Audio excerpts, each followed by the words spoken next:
Welcome back. Welcome back. Hey, what's up, Ty? Welcome to the chat, man. Welcome back to the channel, guys. I'm your boy Fade. You guys are the chat, obviously. So I'm gonna do a quick little stream. We'll probably do like an hour, maybe an hour, 20 minutes right now. Just a little quick one because I gotta drive back to Vegas and go pick up some stuff I left there when we were in Vegas. So I'm gonna do a quick little stream just in case I don't stream later tonight.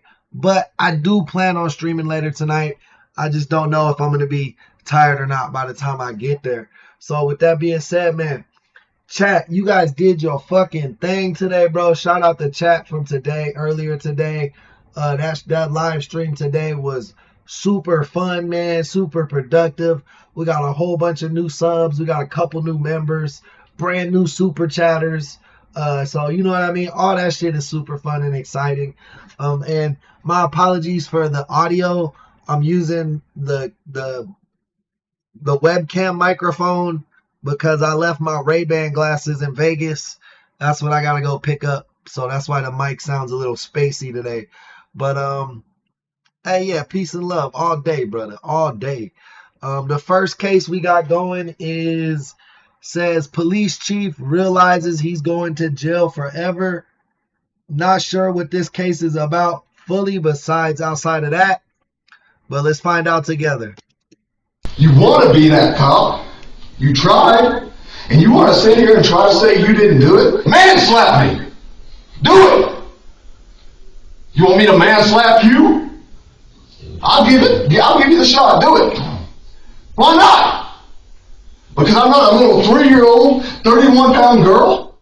On October 20th, 2018, Police Chief Timothy Dean accidentally drove his vehicle off the road in Wichita, Kansas. Another officer drove by and saw what Timothy had done, so he stopped to help. Timothy told the officer that he was on his way to New York to visit a friend, and that help was arriving soon. What the Kansas officer didn't realize is that the police chief was on his way to New York, armed with several handguns, an assault rifle, a shotgun, and body armor. His target was his wife's ex-boyfriend. 2 days later, on October... Hey, shout out Connie, welcome in the building. Dopes, welcome in the building. Members, make sure you conjugate and welcome each other into the chat. Let's get that chat moving and let's have another great stream. October 22nd, 2018, police responded to a double homicide in Sodus, New York. That man Ronnie just came in the building. When they arrived on scene, the police found the body of Joshua Niles lying under his truck in his own driveway. They also found the body of his girlfriend, Amber Washburn, seated in the driver's seat of her vehicle that was also parked in her driveway. Their young child was in the backseat of Amber's car, and he appeared to be uninjured. The police interviewed the neighbor who told them that a masked man had approached Joshua as he was working on his truck. The unknown male pulled a gun on Joshua and shot him. At the same time, his girlfriend Amber was pulling into the driveway. The shooter immediately turned his attention to the female and shot her through the windshield of her car. The police noted that the shot that killed Amber would have been very difficult to make, which led them to believe that the gunman had experience with firearms. The investigation continued, and the police learned that Joshua was in a custody battle for his children with his ex-girlfriend Charlene Childers. They were also made aware that very recently, Joshua had been granted full custody of his children after a judge deemed Charlene's home as unsafe for the children. Charlene was married to Police Chief Timothy Dean, who was also going through a custody battle with his ex after a video was taken of him striking his own daughter. The police began to realize that Charlene had motive for wanting to eliminate Joshua. Her husband was also an experienced shooter, so perhaps they were the key to solving the case. The detectives were able to find Charlene first, and she was brought in for interrogation. Charlene explains that she and her husband are in the middle of a divorce, and he currently lives in Texas. And basically, when's the last time we talked to him? He called me on my way up here from a restricted number, and he's like, at first I answered it and I was silent. He's like, hello? Hello? Like, hey, I know you don't want me calling you. I was like, why the f*** are you calling from a restricted number? Because I know you wouldn't answer your phone. Touche. Okay. Makes sense. Makes sense. Yeah. Okay. And he said he had saw what happened on the news and He was asking me about it. I was like, I know as much as everybody else does. How would he see that on the news down in Texas? Because I had shared a couple of the news articles on Facebook. Okay. All right. Has he ever been to New York? He has with me. Do you think that he came up here? I don't believe that he would. I have no reason to believe that he would. I mean, I know the guy has had his life turned upside down, but so have I. Right. You know? What's he ever said about Josh? Me and Josh did not have a good relationship. Okay. Okay? Tim knew the stuff that Josh had done to me. Okay. What do you mean? Josh used to beat the hell out of me. Oh, really? For 5 years, he beat the hell out of me. Tim had never really spoke too bad about him, you know. It was more of, you know, if I could ever get into a fight with him, I would fight him. And that's what I've gotten a lot of messages about is, oh, was this a drug deal going wrong? Why are y'all asking me? And plus, you think my ex tells me everything he does? Oh yeah, I'm going to sell to this person today. Mm-hmm. No. All right. Do you think Tim's capable of shooting somebody? I can't see it. I'm sorry, I'm so confused. Both of these women look just alike, and I can't tell who the fuck the cops are talking to. I don't know who this lady is.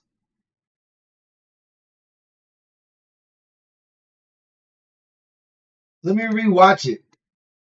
They all look alike to me. And saw what Timothy had done, so he stopped to help. Timothy told the officer that he was on his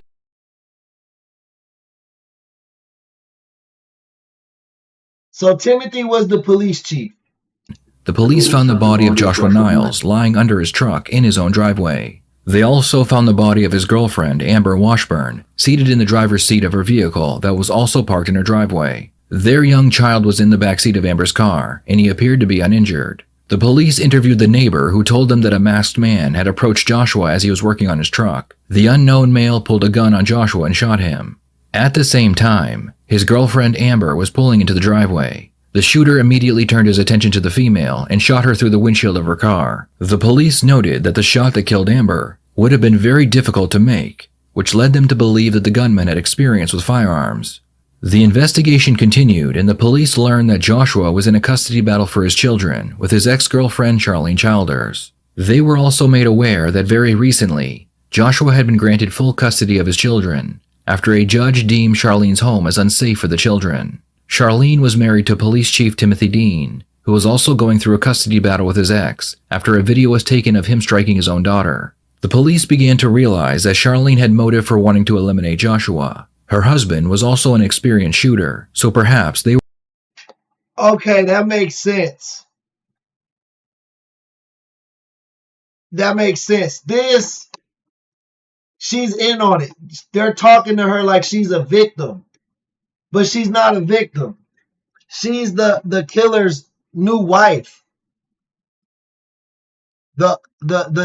His wife, her, and the killer both lost custody of their kids. Okay, I get it now. On my way up here, from a restricted number, and he's like, shout out that boy Bradley popping up in the chat.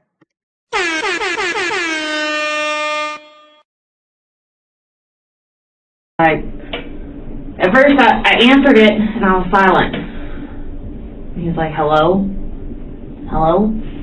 Like, hey, I know you don't want me calling you. I was like, why the f*** are you calling from a restricted number? Because I know you wouldn't answer your phone. Touche. Okay.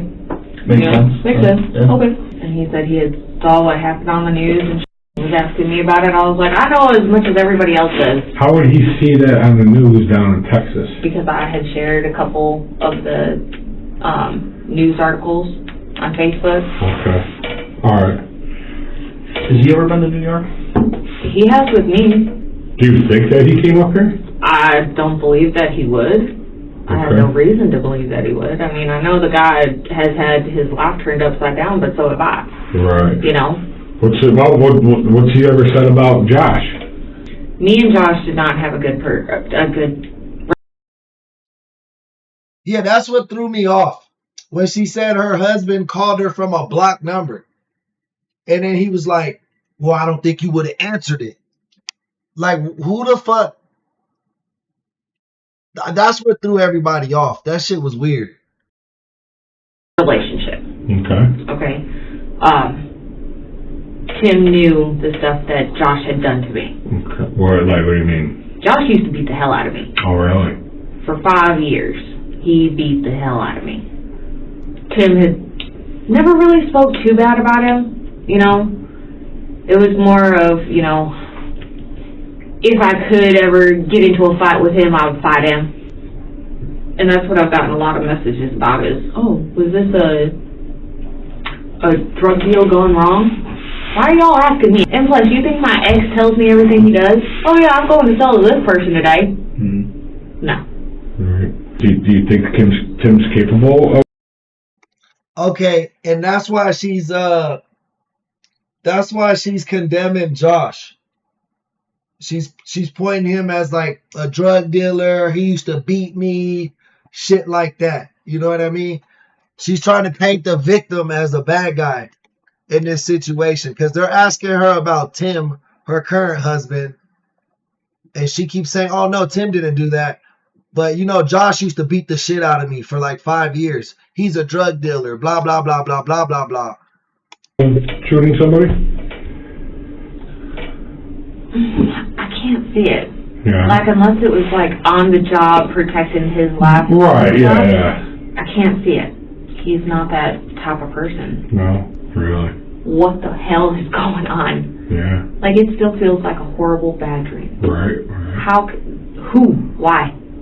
That's what I want to know. My kids need the closure. Yeah, absolutely. Now, if it turns out, and God forbid, and I swear on everything, if it is Tim, my kids will never find that out. Okay. Because they don't need to be crushed even more. Right. What's your thoughts right now? What's going on? And I am blown away. yeah. I'm not sure what to think. Do you see though, I mean, that here this happens to Josh, and for some reason Tim's in Wichita, Kansas.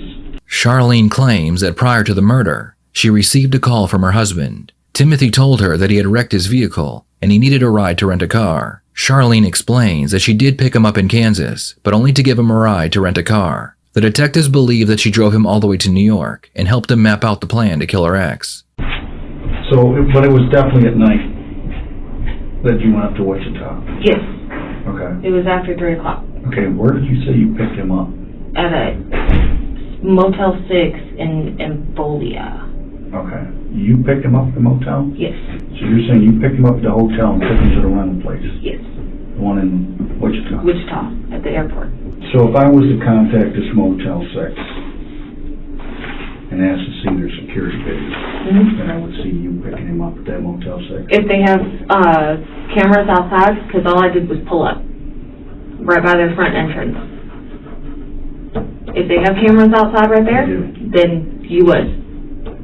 You'd see it, my black SUV. Did you have anything to do with Tim shooting Josh and Amber? No. Did you put Tim up to it? No. Why do we think Tim did this, and knowing what we know now? I'm going to give you just my... Hey guys, we deep as hell in the chat. Let's double tap them screens, man. Let's get them likes up. The ratio ain't looking right. Quick look at this from what I'm getting this morning. Okay, I have your husband that back in May gets arrested for this child abuse on a video that you had videotaped, but not the purpose of videotaping wasn't to show the alleged abuse. It was to show the child's attitude that was going on and the trouble that the child was causing for the family. Now you got to figure out your children have been taken away from you for something you didn't do. Okay, Now, I think you might know some more because it's like, okay, so this, I don't want to say love-hate relationship because in your own words, you know, he's not a bad guy, he's just, that ain't working out for us. Right. And that you may not want to think that he did this, but you have more knowledge about what's going on than what you're letting me know. And I want to give you that opportunity to say, hey, if it sinks him, it sinks him, okay? But you don't want to go down with it. You know what I'm saying? I want to, you know, you're a better witness than you are a suspect. Don't try to save him because of this, okay? That's why you're here right now, okay, as this courtesy to explain why this stuff that we had some information, you know, we've been working this all week. The stuff's not giant.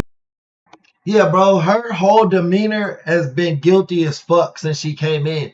That's why I had to replay the fucking, that's why I had to replay it, like, to make sure she was who I thought she was. Because if your baby daddy got killed, bro, even if you were remarried, you wouldn't have been this cold fucking blooded. Like, you would have been sad for your kids at the very least. And I think you can answer it, okay, but it's probably going to be, you know, against him, okay? I think that you might know some more carnal knowledge about what he did.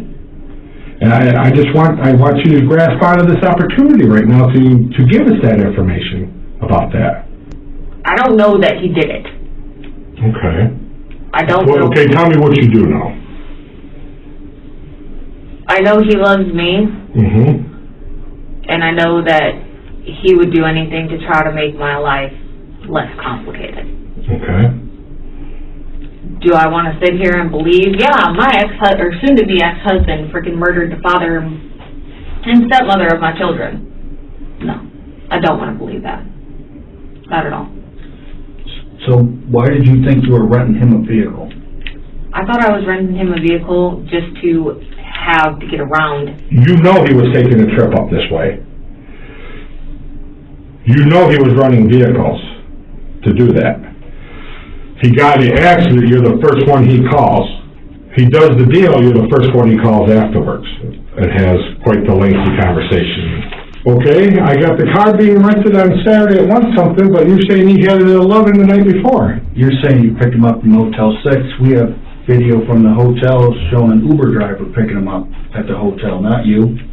But we can imagine how it looks to us when we do find that you're not being honest with us. Mm-hmm. So, I mean, you're talking about us twisting things up. I mean, we just want the truth. We're not twisting.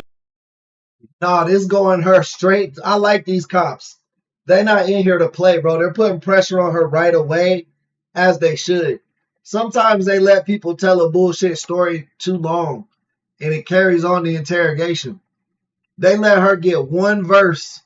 They gave her one copy of her rough draft, and now they're jumping in with the facts. Charlene realizes that she's stuck between a rock and a hard place. She decides it's best to admit that she talked about how much easier her life would be if Josh was out of the picture. Yeah, we did talk about it. Okay. Explain that to me. You know, being... No, I think with her, you got to be offensive. I think they hit it right on the head, Ty. I think if they gave her more rope, they wouldn't get anywhere. So they're putting pressure on her because they know this bitch is weak, and they know she's going to snap. She's going to tell. In pissed off modes. Every time that I turned around, it was like I was getting some other kind of bad news. Right. You know? August when I come up. Yeah, my lawyer's got me pumped. I'm going to get my kids back. I got this. You know, I'm a good mom. She had her husband go kill her ex-boyfriend, her baby daddy. She helped him map out the plan. She helped take him out of state to get him a rental car. Like, she's definitely, at the very minimum, an accomplice to this murder. I do what I got to do. I work hard, and I always support them. They always have what they need. Not necessarily always what they want, but Right. they have what they need. Right. And that's our job. And exactly. I'm a damn good mom. I don't care. I lose them. I'm torn. Why do you think that happened? I lost my kids because my kids didn't feel safe around Tim. Okay. So we had talked about it. You know, I was like, God, I wish he would just die in a ditch somewhere because, you know, 9 years, 10 years now of just total BS. Every time I turn around, that man's trying to do something to my life. Doesn't matter that I live halfway across the country, and that's the reason I moved halfway across the country, was to get away from him. Right. To where he could still see the kids. We had a visitation, but no. Every time I turn around, he's always bad-mouthing me. Me and Tim talked about it. You know, yeah. Okay? Fucking shoot him. Just shoot him. Did I actually mean it? No. Well, what did Tim say? He's like, oh yeah. Oh. No. Yeah, no, that's like, Connie, that's like when someone says, I'm a great leader. I'm a great dad. I'm a great mom.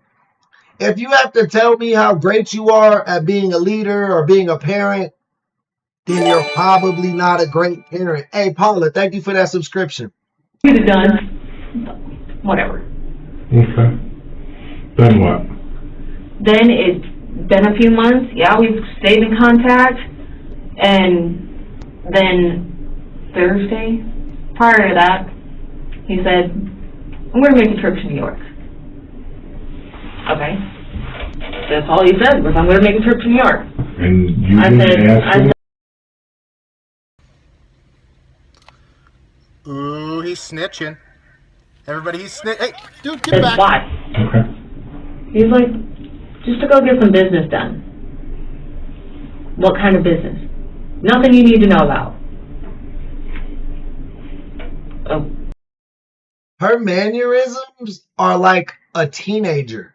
Like the faces she makes, the way she describes, the way she just holds a conversation. It looks like two grown-ups talking to a 15-year-old. And mind you, this lady's probably in her 30s, married with kids. Okay. Do you think he was ever under the impression that if you were to get custody back, that things would work out between you and him? He was at first. He was. Because, you know, I was like, you know, if I ever get custody back, then we'll do the whole, you know, slowly. Date for a little bit, bring you back into the kids' lives slowly, you know, reintroduce kind of thing. Makes sense. Make them, you know, see that you're not such Hey, Mac, and welcome back, my boy. Return of the Mac, baby. a bad guy that everybody's made you out to be. You know, Well, you said you should just shoot him. Or yeah, I mean... But I just need to be clear on that, okay? What was actually said? Yeah, it was just, shoot him, get him out of my life, you know. I didn't think that he actually would. But you are a very powerful young lady, okay? Besides being beautiful, you have a lot of persuasion about you. Like, you're a persuasive young lady, okay? You know that you got that kind of power. There's nothing wrong with that. You know the smile. I do. Okay. Yeah, there's nothing wrong with that, okay? Hey, I'm a beautiful guy, and I know I got that power too. So I'm with you on that, okay? You have a beautiful beard. Okay, there, thank you. You know, but anyways, I'm just kidding. Hope not. No, I'm just kidding. Charlene has admitted to telling Timothy that he should just shoot Joshua to make her life easier. Charlene claims that it was all said in the heat of the moment, and she didn't believe he would do it, despite knowing that he was madly in love with her, and she is very persuasive. You know, did I think he was going to shoot him and kill Amber? You thought maybe he No. might come up here and get in his face and tell him to leave you alone. I think that was about the most, if even that. I figured he would have pulled up by his house, sat there for a little while, watched them, see the kids from a distance, and left. You knew damn well he was going up to New York. Yeah. Okay, you knew damn well he was going to Sodas. You knew damn well he was going at minimum to confront Josh, okay, about you getting your kids back. What do you're going to try to sell to the powers that be that you thought Tim was going to talk to Josh, and then Josh say, you know what, Tim, that's the way I think it should happen. Take the kids back with you in your rental car. No. Okay, all right, and yes, I'm being facetious here, okay, all right, so, with that said, I can't help explain your end of it if you're gonna blow smoke up our ass here. It was, honestly, he called, restricted. Yeah. I answered it, was silent for a minute. He said, hey. It's like, I know you don't want me to call you and have contact with you, but I just saw what was going on Facebook, and I was wondering what the hell was going on. That's you know it, okay? I'm gonna call shenanigans on that. Hey, Jay Russell, welcome to the chat. Snoopy, welcome to the chat. I saw you sneak in. Rick, how's it going today? Welcome in. Because now you just got done talking about, you just got done setting up a vehicle for him to pick him up after an accident, for him to go to New York, and now he's going to nonchalantly call you and say, hey, I just happened to see what went on the service. Okay, I think it was something like that. I think it was more like, hey, what are you hearing? What's going on? What's gotten back to you? What is it? I think it's more of that. I think there's more talk that he told you, but you're not being fully honest, because nothing's jiving with this. I'm renting vehicles out for him. I'm looking up the cheapest car for him to drive. I'm getting a hold of a buddy, and I'm driving the buddy to go get a vehicle. I'm telling the buddy to pick him up when he gets in an accident. I'm telling the buddy not to put his name on the rental agreement as a driver. I'm telling him this, I'm doing this, and I'm bringing him here, and then you're going to tell me this phone call afterwards is like, oh, hey, I heard what happened. Come on. Because that's what it was. And I'm telling you this because I know for a fact that he could have sworn to God that his phone and my phone were tapped. So he was going to talk like that, acted like he wasn't even at the scene. Thank you for your subscription, Diane. Welcome to the club. Acting like he wasn't in New York. And he said, yeah, well, I know they're probably going to come after me because I've been MIA for the last couple days since me and you. When did he say that? He said that in that phone call, that 60 Okay, but you didn't say that. Well, you didn't let me finish it either. You were given, this is the first time we've asked you about the phone call. The phone call. Okay, All right. so you never said, don't do this. I was just kidding. I was just venting, right? No, I didn't. Okay. And I talked to my lawyer, and I asked him, what do I do? I mean, I know the lieutenant wants to talk to me. I know he wants some questions answered. Mm-hmm. Yeah. And what do I do? He's like, whatever you do not talk to the police. Mm-hmm. You knew that he would do anything for you, and you did nothing to stop him. How do I explain that to the powers that be? That you, the one that has the power over him, you're the one that asked him to do this. How do I make it not look like... Hey, Steven, shout out England, man. Welcome to the chat. Ladies, I got to ask you a question. Have you guys ever been with a guy or been around a guy that was like overly obsessed with you? Kind of like the way she's describing him? And like, I mean, as a guy, when we see this shit play out, we feel like the girl knows. Like, we feel like the girl knows and takes advantage of that. But I'm not a girl, so I can't say for certainty that that's what really happens. But what's it like when you have a guy that, like, they're talking about? Like, is it like, I would think that would be a turnoff. You know what I mean? Like, a man without a backbone, I feel like you would, like, hate that. As much as girls like fake drama, you know what I mean? If they just had a lay down dog, let me know about your experiences with that. Did those guys scare you? Like, were you afraid to show emotion in front of them because like they would do something stupid? Yeah, I think she knew and took advantage of the situation for sure.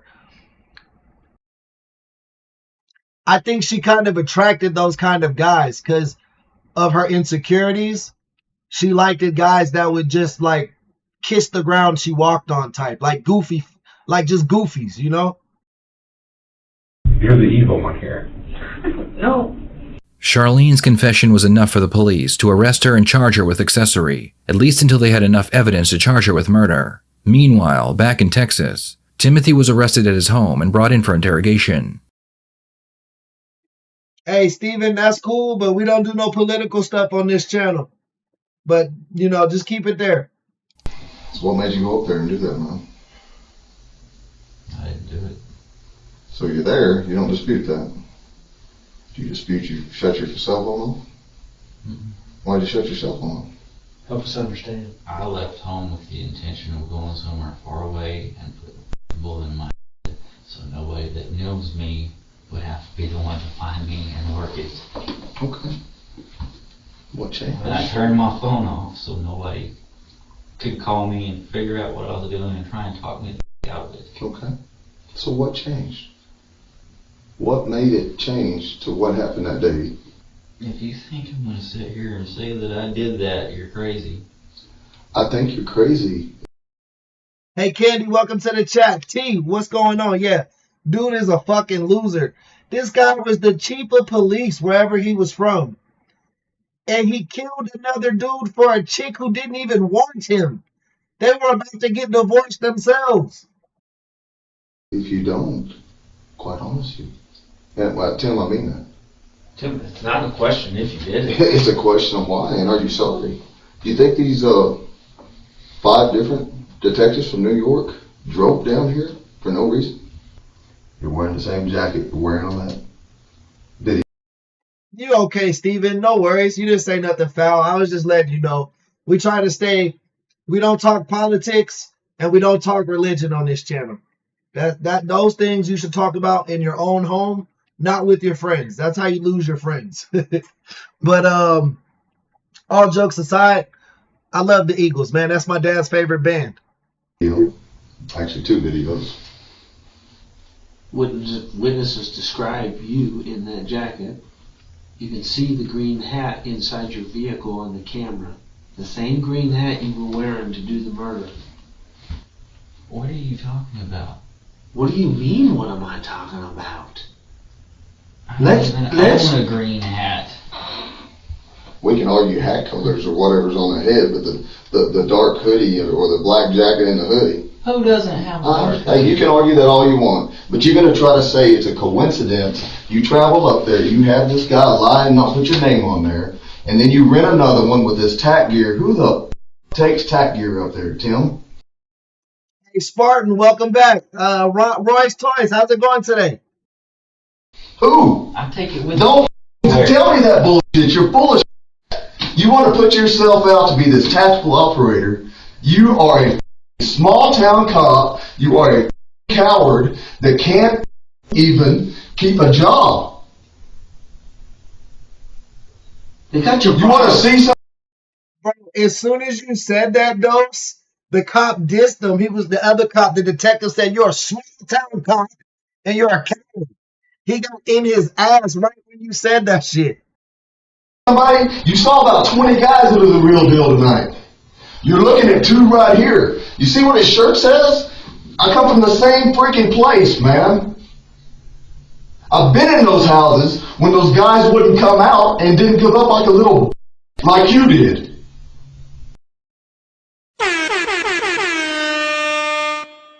Hey, Roy, I'm glad you had a good day at work. Well, I hope you had a good day at work. I've had a really good day so far. Use electricity. He will talk. Yeah, for sure. I can't read your name, my boy, but shout you out, my boy. You know what I mean? Maybe you can write your name in English, and I'll be able to shout you out by your name. My apologies.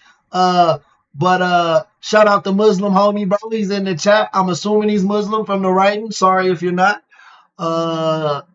What else we got? But yeah, we're cooking. Boy, we are cooking right now. It's exactly what I told him you were going to do. You want to be that cop. You tried. And you want to sit here and try to say you didn't do it? You will take the full ride for it. You are going to let her Ahmed, welcome to the gang, my boy. I appreciate you. manipulate you and screw you over into this. And I'm telling you right now, I don't think you would. That's exactly what she is doing to you. When she is not contacting you this week, don't you see the writing on the wall? What, are you mad because I'm here as a man? Do I look mad? No, you look scared. You look scared like you did earlier. I ain't a lady in a car with a child in there with me, am I? That is a cowardly act. And you know. Shout out that girl Justice in the chat. Hey, y'all, everybody show Justice some love. You know we like it when the members show up to the live streams. know it. I know. You put it on yourself. You And your did, dad is Tim. fixing to know it. Your mother's fixing to know it. The whole world's fixing to know it. You will never see your daughter again. They already know the videos out there. And you want to sit here and minimize that you didn't do anything wrong and try to put that on me? Man, slap me like that, motherfucker. Do it right now. I'll let you do it. Man, slap me. Do it. You want me to man slap you? I'll give it. Yeah, I'll give you the shot. Do it. Why not? Because I'm not a little 3-year-old, 31-pound girl? You coward? Is that why? That is what you are. It's time to stop being a coward, Tim. And for once in your life, own up to something you did. Quit trying to blame me. Quit trying to blame your daughter. Quit trying to blame your first wife. You couldn't even kill you, could you? Could you? Answer the question, Tim. Are you a cold-blooded... Hey, Steven, welcome to the gang, man. Appreciate your subscription. Charlene, welcome in. killer and a coward? Or were you going through a hard time and were depressed and not in your right mind and manipulated? The way he is. Hey, man, welcome to the chat. I feel like his girl told him if he goes do this, they won't get a divorce. If you go kill Josh, I won't leave you, Tim. Look how weak this man is mentally. When she told him that, he was like, I'm going in the morning. By a very oppressive, manipulating woman and did something to try to keep that marriage together because you screwed it up for her. Look, I want to start over. Why do you go to New York? Well, let me ask you this. Why does Charlie, what do you and Charlie talk about? Hey, Twitch, welcome in, my boy.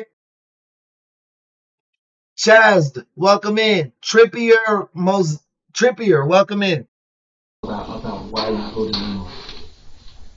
She didn't know I was going to New York. Tim. She didn't know I was going to New York. So you're doing this all on your own? I didn't have a plan to go to New York. I didn't have a plan when I left the house. I was just going. So you load your gun, and it's on your person. Always. You fill a tote. Okay, yeah. You fill a tote I'm with you. I'm always The on. tote stays full. with That's all right, Philip. We just glad you came back. Welcome back, my boy. 2 guns and a bulletproof vest. It's been How many people do you know ride around with that in their personal car? I don't. The detectives use the tried and true good cop, bad cop routine. The goal here is to have one detective induce as much stress as possible in the suspect, and then have the second detective offer a path of relief. Humans tend to gravitate toward anyone who appears to reduce danger, so the second detective's job is to offer emotional comfort at the price of a confession. So you're there on the afternoon that Joshua Niles and Amber Washburn were shot and killed. And they could put you on the street. You decide, hey, I'm sticking with my story, I didn't do this. Then that's the gamble you take. And you're going to lose.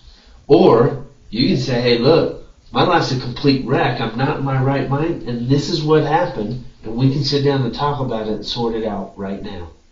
I already told you I want my attorney. Okay, you're not under arrest for murder. You know that, right? At this point. Okay. Okay. And you think when you say attorney, when you're not under arrest for something, that starts something? No, you don't know the law. You don't know what you're talking What up, SOS? Hey, David, welcome to the chat.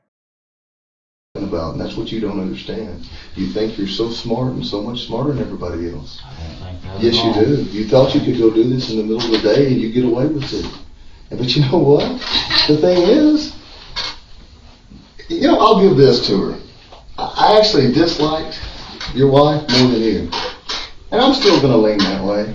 But I will give her something. Faced with the overwhelming evidence, She told the truth. she is telling the truth. And guess who is going to have a chance to see her kids before she's old or ever again? Guess who? Yeah, Ed, that's a great breakdown. That's exactly what happened. It just shows me what you didn't know as a cop. I mean, I wouldn't have been prepared to be an investigator after 4 years on the road as a highway patrolman, I guarantee you. And certainly not with the little bit of experience y'all get at Sunray. But your incompetence and ineptitude as a police is shocking to me, because you don't know half of what you do. And let me tell you where you're wrong, Tim. That most people sit in the seat and don't say anything. Not true. No. Most people go, I can't believe I'm here. I feel terrible. Let me tell you what happened. I gotta tell you, I'm not gonna BS you and say 99% of the people say, because that's not true. But I'll tell you about it. I'm sure she will be. She already snitched. She already snitched. That's why the cops know everything, Lori. Plus, they've been tracking his phone. They know he wasn't where he said he was. Bro's guilty as hell. They got pictures of him in New York with the hat that he killed the guy with in his car. Like, yeah, he got a whole bunch of shit.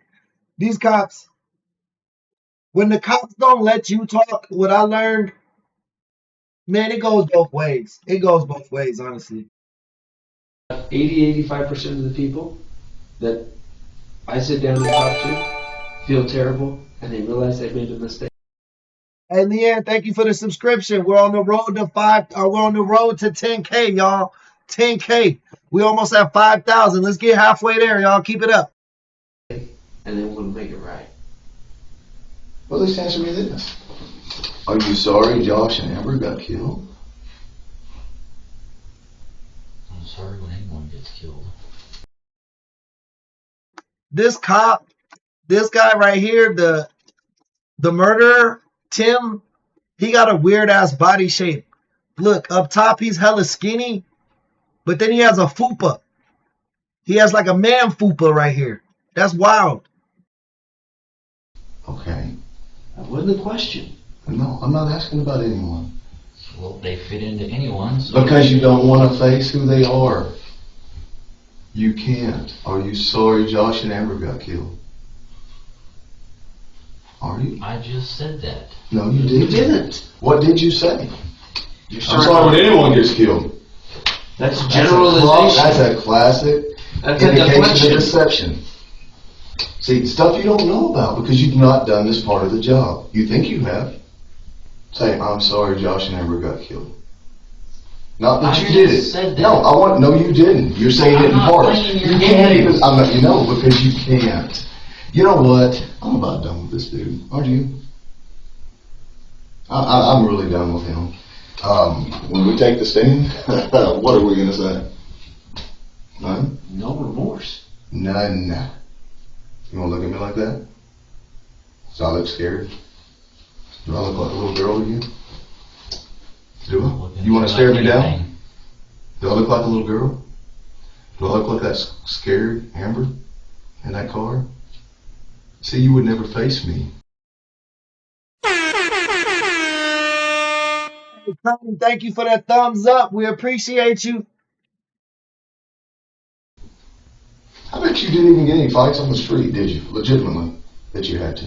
And I want you to look right below that one. Charlie just confessed and implicated him. This ain't bullshit. Of course she is. Of course she will. She was not going to say be whatever she wants to. I bet Charlie used to beat on your ass, didn't she? I bet she could whoop your... Didn't she? I bet you were scared of Charlie. Is that why you didn't? I bet she beat you. She beat you to do it, didn't she? You could beat Christina, that's it! Look at the little cowardly butt. Look at the little coward. Oh my God, that's it! Oh, that's it!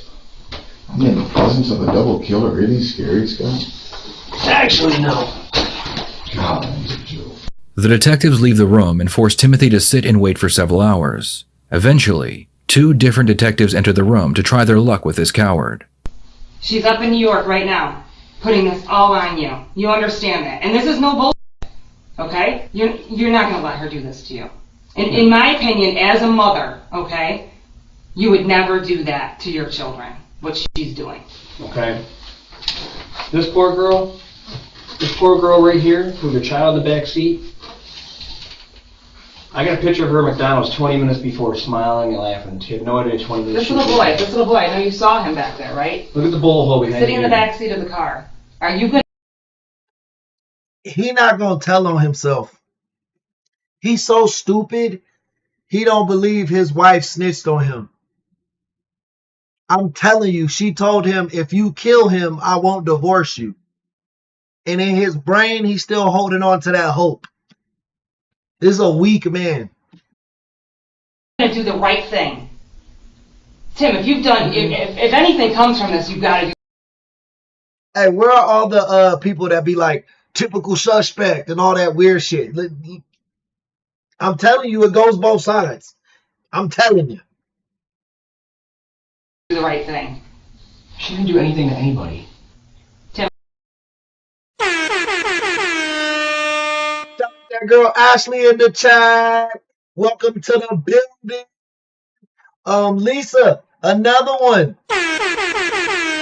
Another member just entered the building. Everybody give Ashley and Lisa hella love. How long was she in the driveway?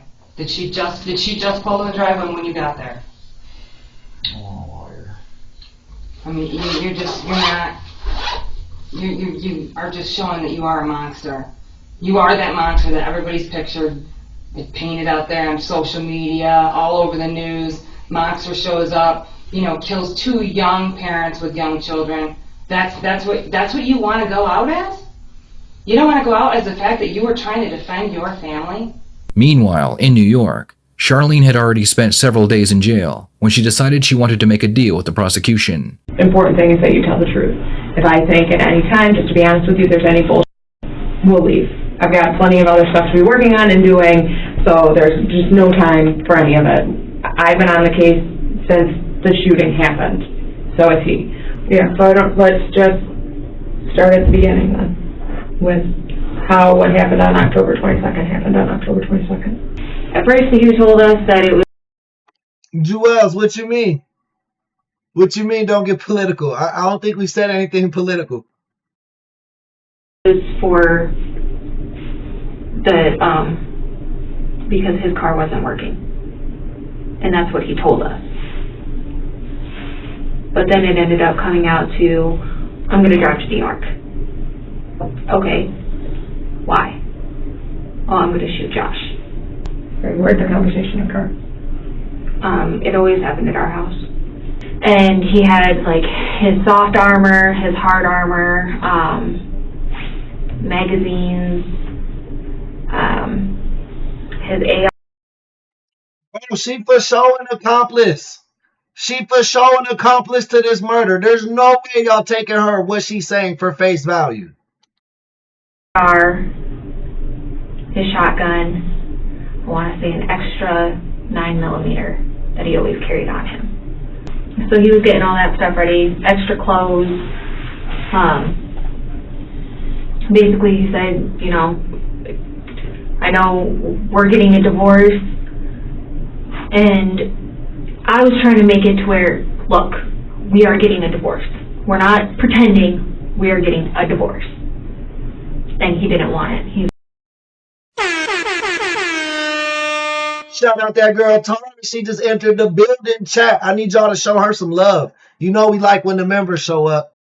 Like, oh, can we do anything about it? Blah, blah, blah. Why can't we be together?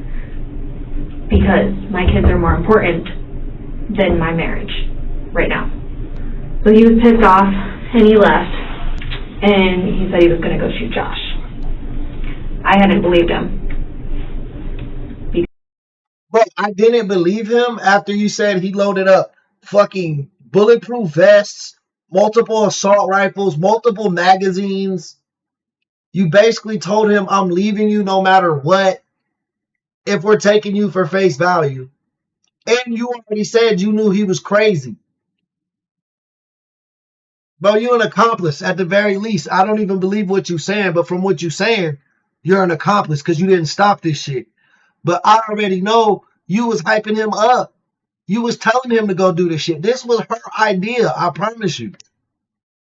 Because he had taken another trip to New York saying things like that. I want to say it was in like August, July, August, somewhere in there. He took a trip up to New York in his Jeep. And he came back.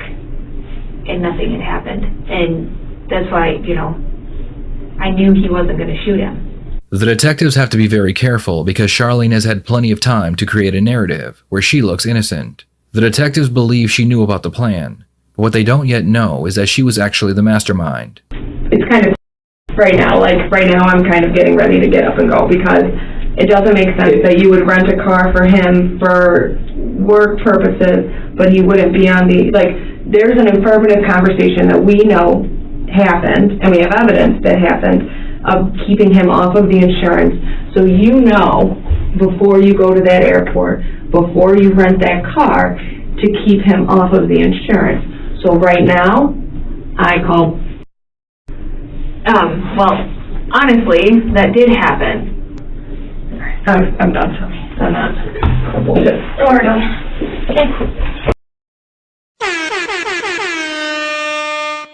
Hey, this detective one gets a horn for her dress. She gets a horn because she's real as fuck. She said, bitch, you lying. I'm getting the fuck out of here. You ain't getting no deal. Lying and shit. Give me a minute.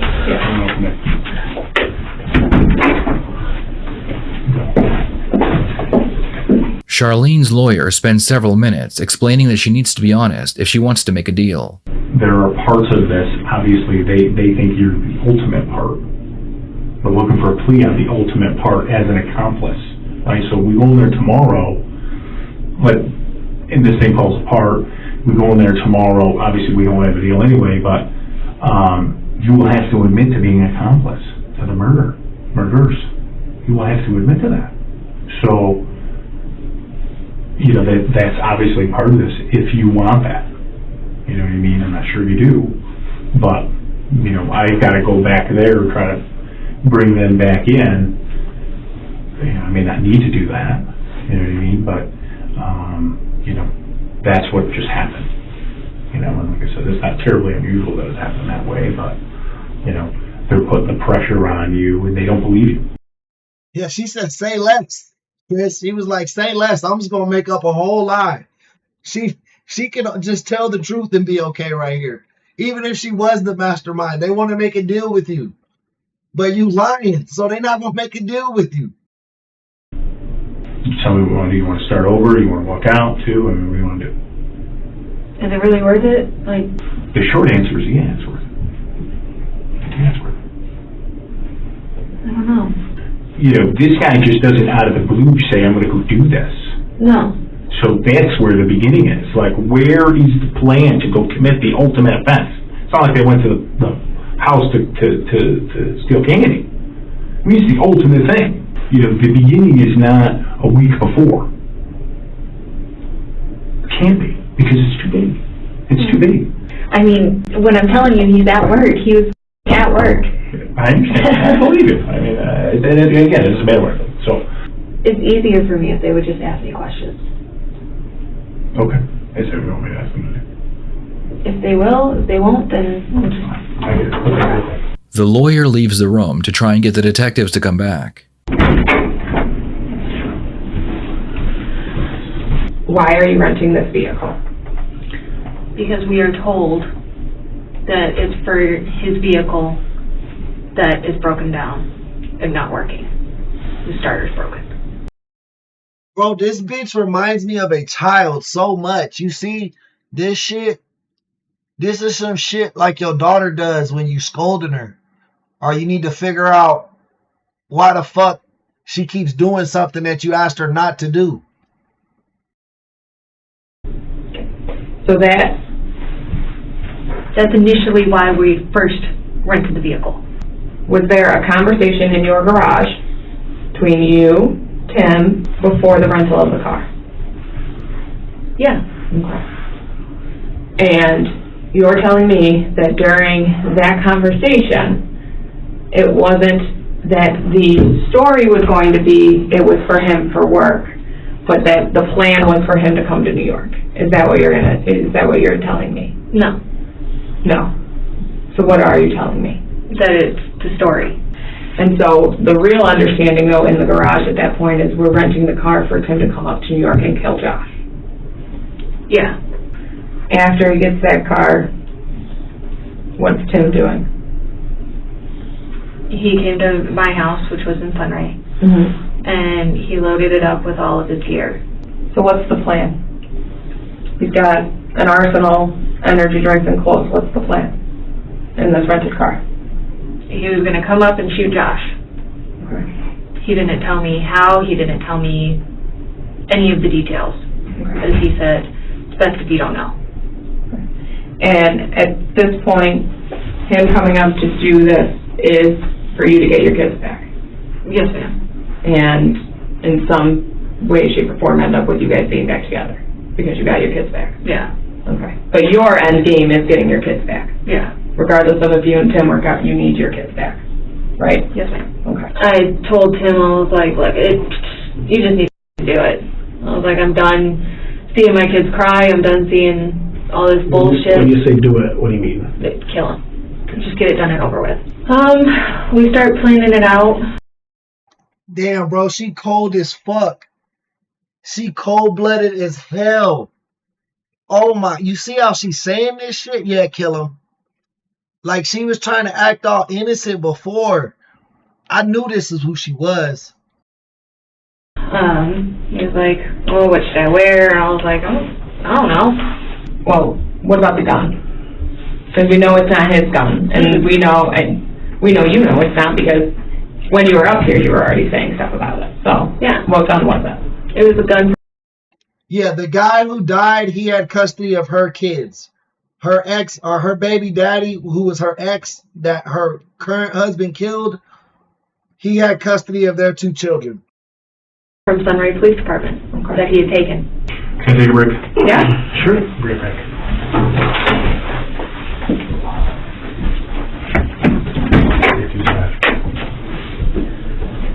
Do you need to use the restroom or anything? You're good? Okay. In the end, Charlene would get 28 years in prison after making a plea deal with the prosecution. However, Timothy was sentenced to life in prison. Hey, why Timothy look like Marshall Mathers right there? Hi, Stan. Hi, kids. Do you like violence? Do you want to see me stick 9-inch nails to each one of my eyelids? Without the possibility of parole. Prosecution believed that Charlene manipulated Timothy into killing her children's father by promising him. In the end, Charlene would get 28 years in prison. Justice was served. Fuck that bitch. After making a plea deal with the prosecution. However, Timothy was sentenced to life in prison without the possibility of parole. Prosecution believed that Charlene manipulated Timothy into killing her children's father by promising him they would be together if she had her children. Charlene planned everything from renting. What did I tell you? I told you that like 5 minutes into the interrogation. Detective Fade from 3. A car to what time of day Joshua would be home. Charlene avoided a life sentence by testifying against Timothy. Do you think Charlene deserved the same sentence as Timothy? Why or why not? Please share your thoughts in the comments below.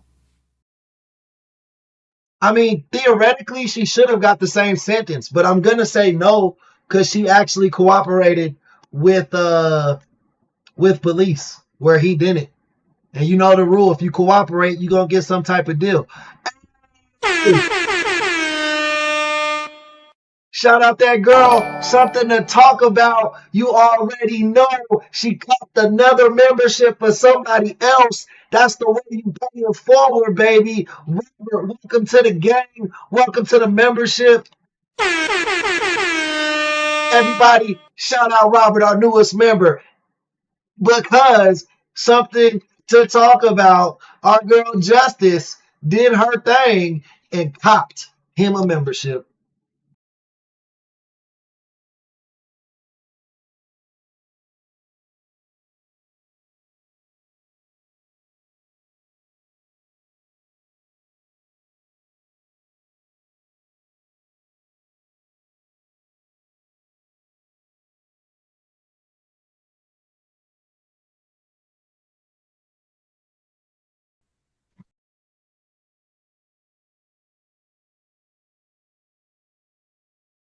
Justice, I'm not even gonna lie to you. You look like my stepmom. Like you look like you would be her sister. I swear to God.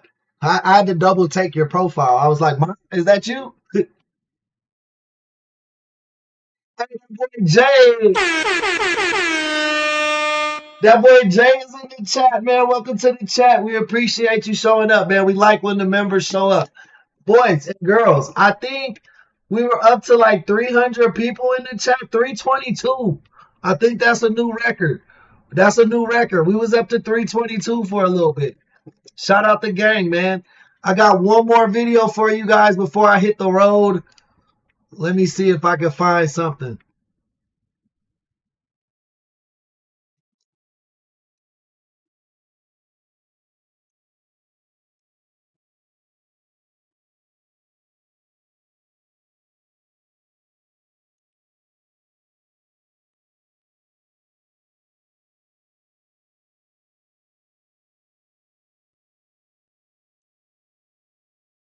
Have you told him any secrets lately?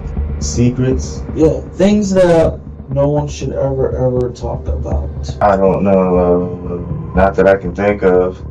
This seemingly ordinary man is 41-year-old Federico Gondola, accused of a chilling double homicide.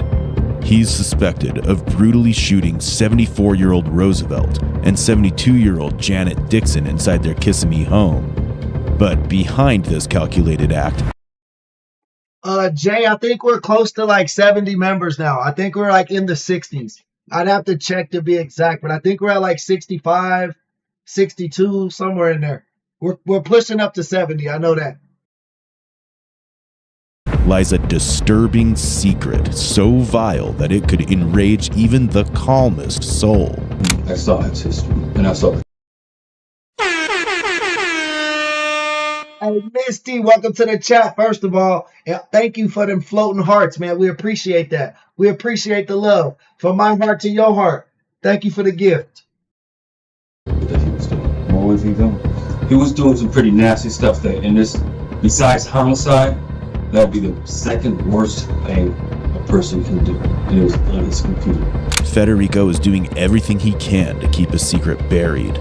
But it's not about how he killed the Dixon couple. It's about something far darker. Something the victims themselves were hiding. You went to fix his computer. I know you saw the child. That computer. Child?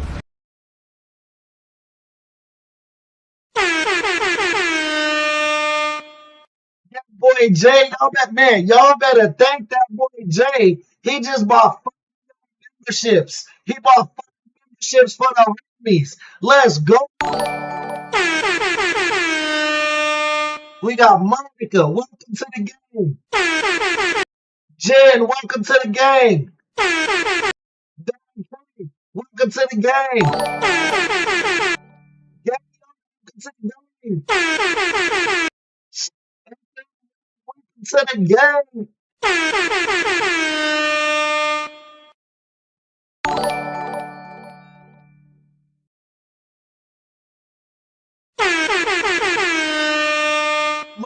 Just showed up. Oh, just showed up. To the chat, girl.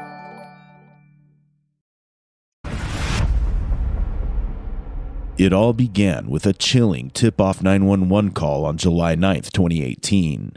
However, the identity of the mysterious caller who sparked the investigation would only come to light later, during a tense interrogation that changed everything. 911, what's the answer to the emergency? This is Osceola with the transfer. This is the caller who advised she's at a 7-Eleven, coming back to 192 and Hickory Tree. Hello, can you confirm your location for me, please? I don't know that, please. Supposedly children going to operate, please. I know because it'll kill me. I know they're going to kill me because I know, please. Okay, where are you exactly? I don't know. No, please. Following the 911 call, officers rushed to Kissimmee, and they discovered 2 dead bodies lying in a pool of blood, 72-year-old Janet and 74-year-old Roosevelt Dixon, where they... Misty, y'all. She's been a subscriber for a while, but now she jumped full-fledged into the game. Remember, shout her out, show her some love in the chat. Thank you, Miss. Thank you so much, Misty. They discovered the CCTV cameras in the Dixon home had been tampered with, and most importantly, the last person who contacted Mr. Dixon was a local handyman, Federico Gondola. Detectives arrested him and brought him into the interrogation room. But soon, they're about to confront a stubborn suspect who's clearly more interested in playing games than cooperating. Going back to this conversation you had with that detective, who was this guy he was asking you about? Mr. Roosevelt. Mr. Roosevelt? Yeah. Who's he? Guy provide service for him. What kind of service? I mean, that's a well, with him, it was always something different. You know, his computer's messed up, or his wife's laptop is, something, or whatever. Really, I would say his microwave. Whatever. How'd you end up meeting him? Could have been word of mouth. This was a while ago. When I originally first got out here, I was talking to so much people trying to get, things off the ground. It would either have to be a flyer or word of mouth. So how long you been working for him? Off and on. I probably met him when I first came down here too. So I really don't know exactly how much times I've worked for him, but it's been off and on, spread out throughout the years. Yeah. So the last 3 years you've kind of been going over there and do the work and the microwave and. I helped him out with, I was trying to help him out with the CVS thing, but I told him that he's trying to get pictures produced, and he's not able. Hey, Jay, I think your 5 put us exactly at 70 and Misty 71. Able to, because they look professionally taken, they said. And you need something from the photographer themselves in order to be able to print those photos. So he paid you for all these things, correct? Yeah. How'd he pay you? Cash. Always cash. Yeah. Always cash. $10 cash. $25, $35 for the call. So nothing huge. Oh no major repairs or anything. Said 2 thumbs up from Misty, man. Thank you for the jewels, love. Anything like that, no. Federico was a regular at Mr. Dixon's house. He had known the couple for a long time. He admits to helping them with computer issues multiple times, but he doesn't realize that this casual acknowledgement of helping Dixon couple with their computer is soon going to prove to be a big mistake.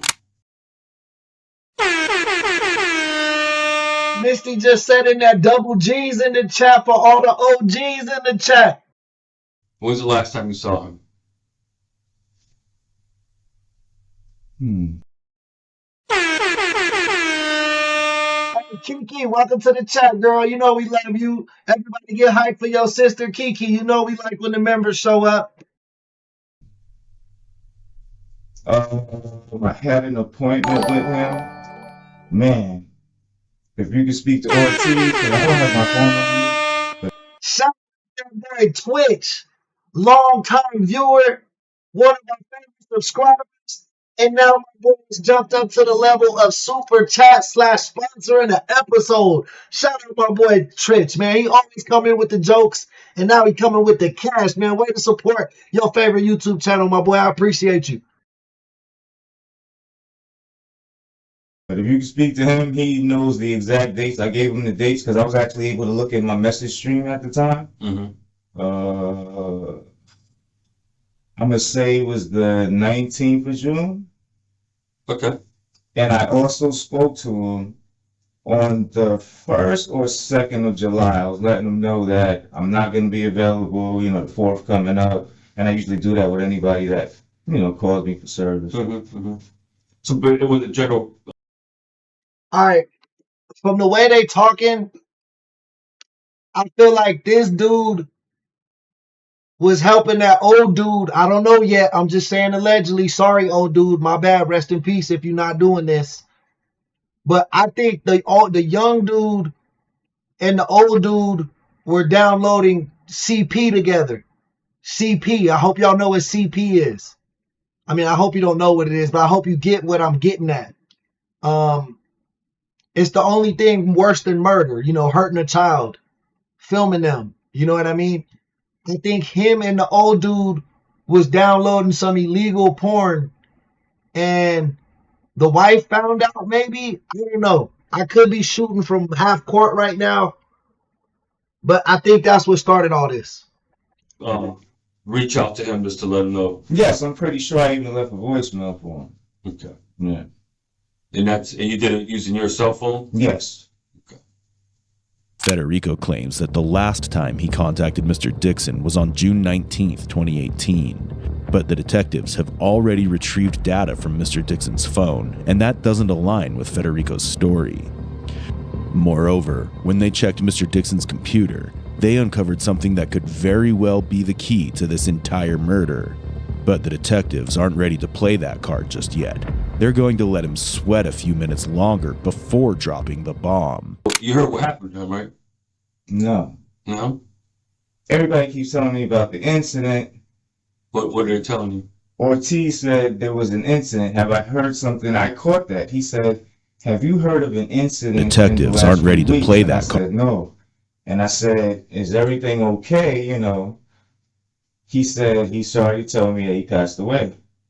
And no, he did. He passed away. Huh? No, he did. He passed away. Yeah, I got that. But the questioning seemed kind of weird, though. Because he asked me if... New members. You see what Lisa just put? That's our special wood chipper emoji. That's only available to the members of the channel. We use it on cases like this, when we feel like life isn't enough, lethal injection isn't enough. We post the wood chipper. Shout out Lisa.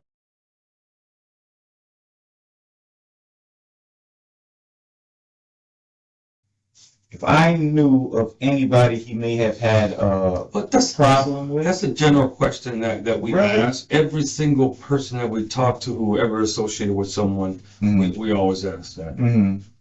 Because obviously we don't know that person. No. But that person we're asking may know of something. Mm-hmm. So it's just a general question that we ask. Okay. So because I wasn't there, what was your answer? I told him no. No? Yeah, I told him no. Okay. Because he was kind of asking me questions that I really couldn't help with.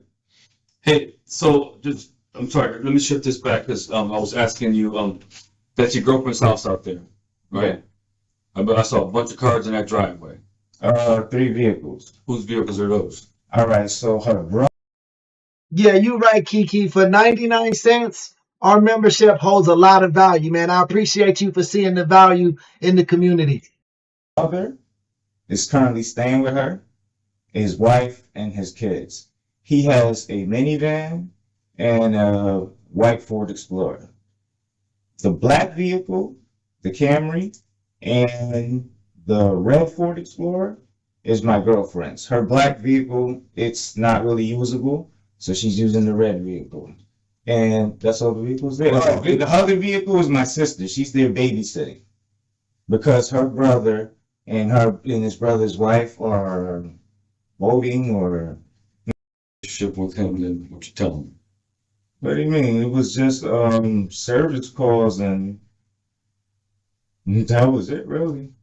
That was it? Yeah, I mean, he likes to call everybody his friend, friend, but anytime we ever spoke, it was mainly about just service, that's all.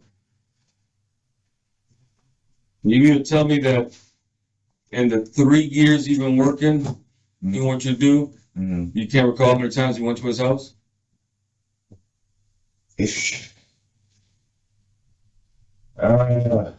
That's a rough question, man.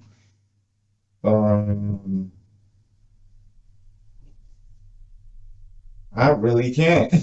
So was that many? It had to have been because I really can't. Like I said, when people call, I drop by, if I can make it, I'll make it. If I can't, I'll reschedule. He usually texts me everything So I probably have a stream or, oh no, but I did switch phones. But Stop the cap. We know bro is lying, right? We know bro ain't saying shit right now. How long have you had this one you got now? the iPhone, it's an older iPhone. I just used it. Usually you switch phones. Yeah, I had a HTC before. But the iPhone I bought. Bro, was HTC even still around in 2019? I feel like HTC died in like 2012, 2014, somewhere around there. HTC. I dropped it. It wasn't responding on the screen, so I had to swap it. What was this? I really don't remember that. I'm trying to remember when I got the iPhone. A year ago? 6 months ago? A few months back, yeah. Two months back? A few? Two? I would say more than 2. I've been using it more than 2 months, definitely. Okay. But you could tell me while we're here. Yeah, I'm about to. You should probably already have a clue. The detective throws out another hint, this time about Federico's phone, but once again, Federico again tries to dodge the question. But he doesn't know that his constant evasiveness is actually making the detectives more suspicious about him. Most importantly, for someone who claims to be a Yeah, it's off of Pleasant Hill. Pleasant Hill Road? Yeah. Okay.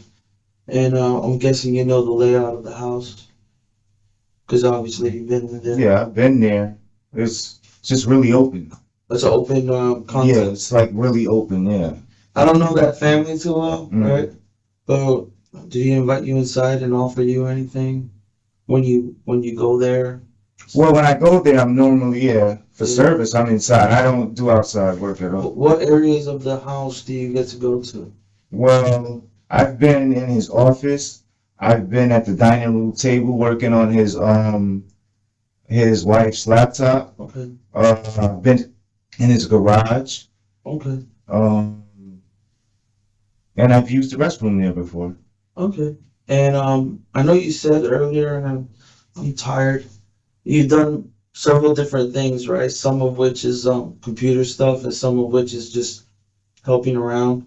Yeah, computers and appliances. The computer stuff, I guess you're pretty.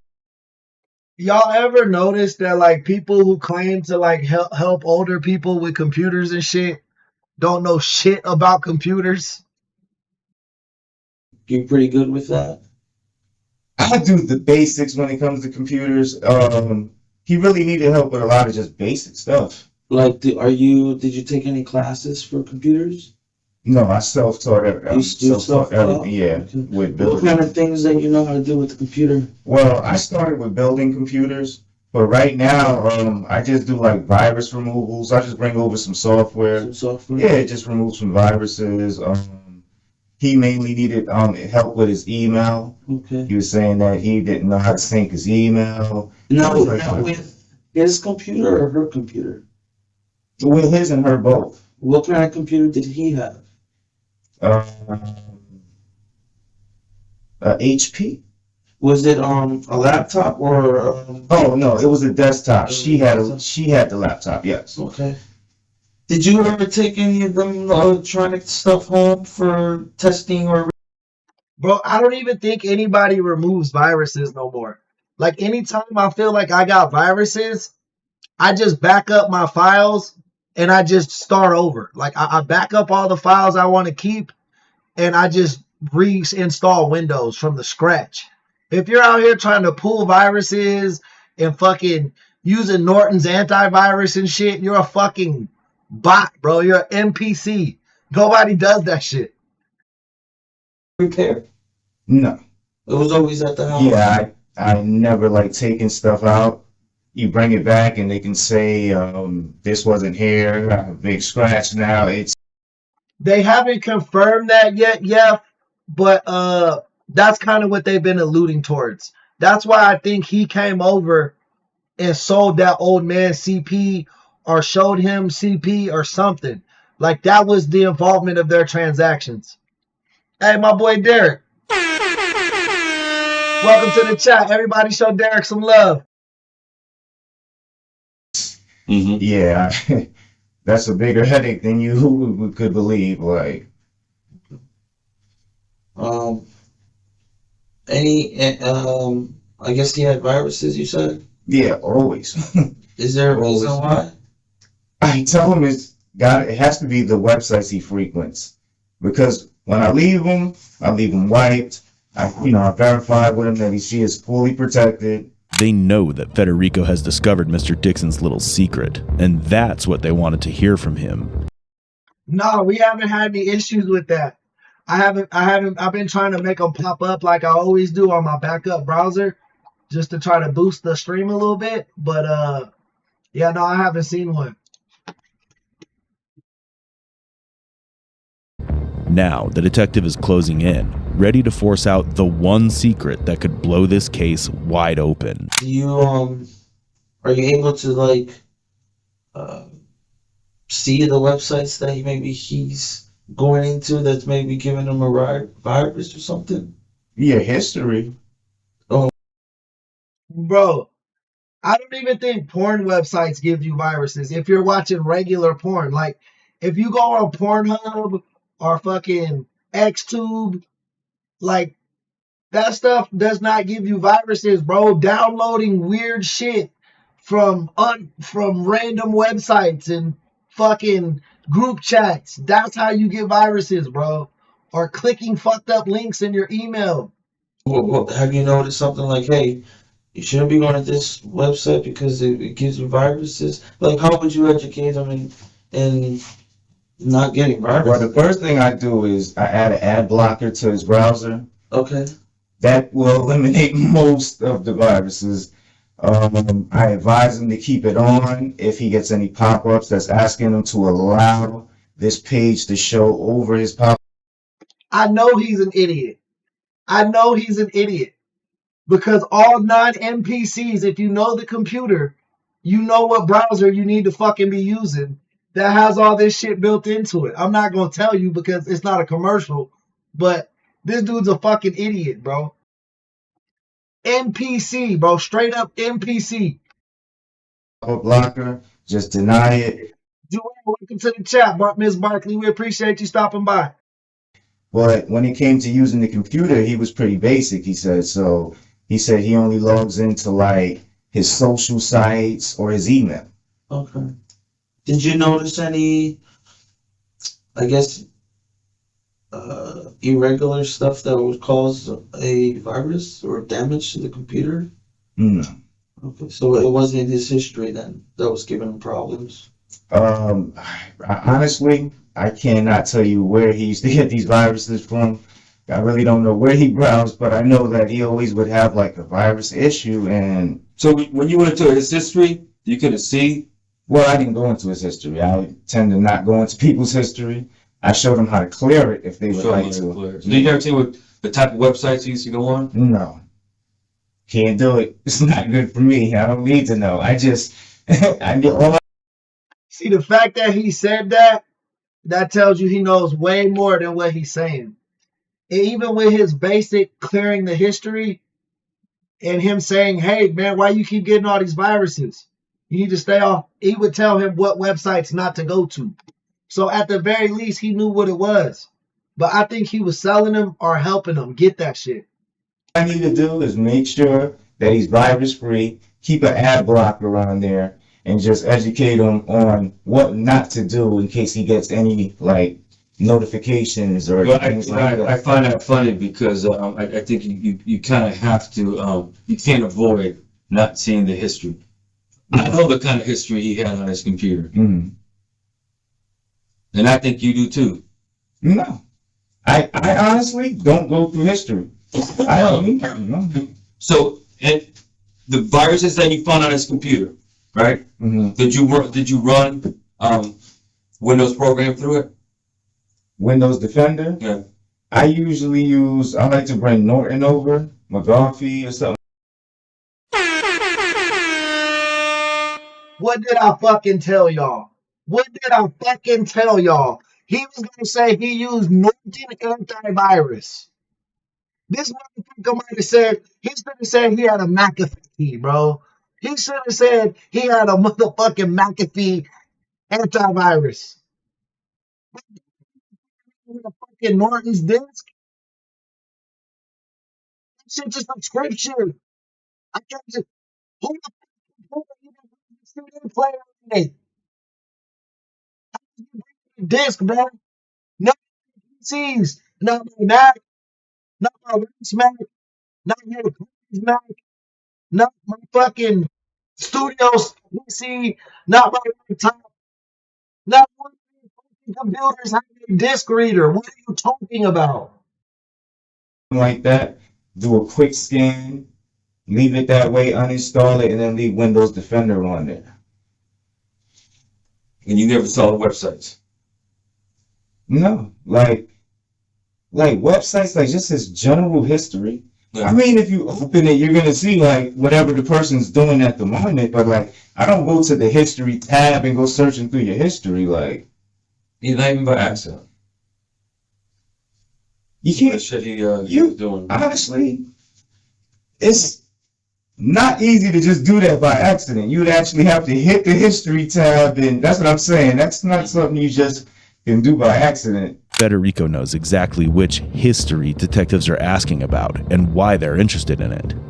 He helped Mr. Dixon multiple times dealing with viruses and surely knows the root cause of it.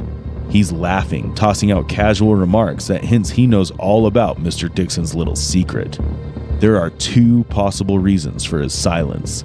Either that secret ignited a rage that drove him to murder, or he was the one using it to blackmail Mr. Dixon all along. But whatever the truth is, the detectives are ready to strike. They're about to reveal that he didn't just have a motive. He had direct access to the house to make his move. Did you notice anything else around his house, on the outside of his house? No. You ever notice the security cameras he had? Oh yeah, definitely. Yeah, he did, Elena. He faked his death. McAfee did fake his death like 10, 15 years ago. He made all his money from that antivirus shit. Then he sold that and bought a whole bunch of Bitcoin before it became super expensive. And then he became a billionaire. I thought, thinking you told him. No, outside. He ever have you work on those? No. He actually was going to refer the person who did those to me for my parents. He said,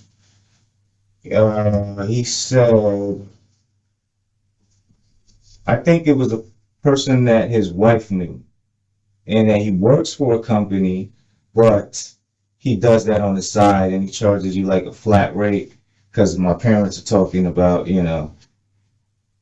doing that, but we never move forward with.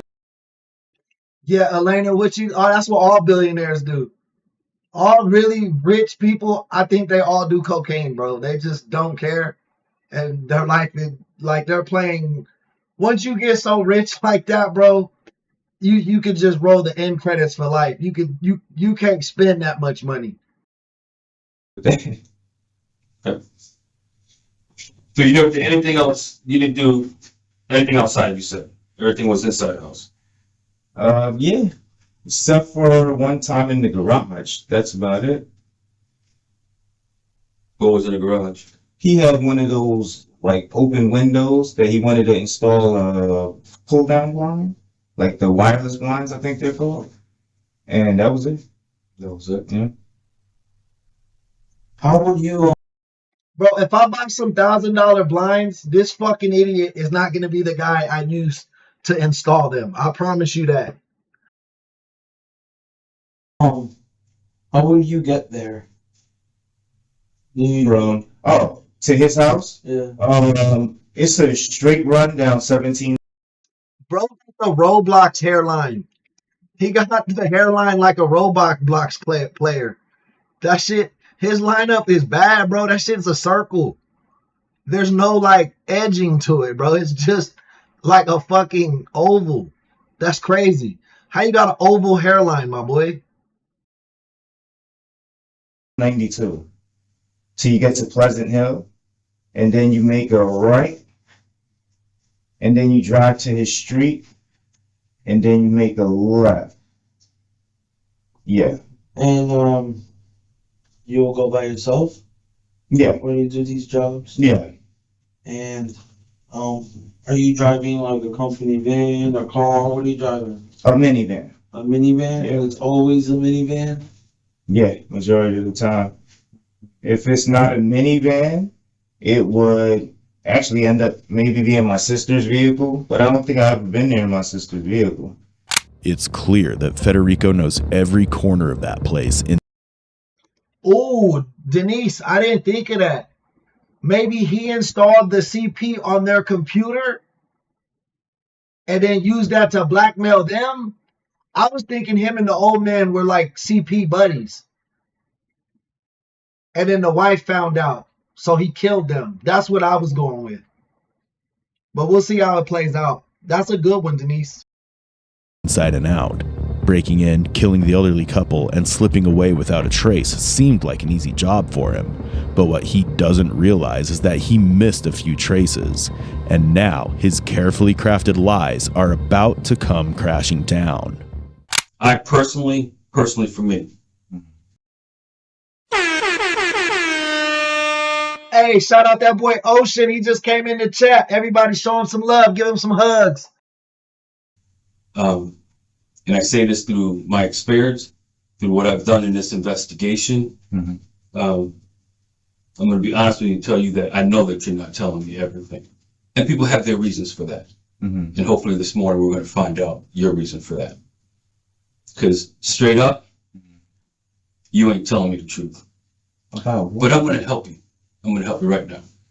You say about what?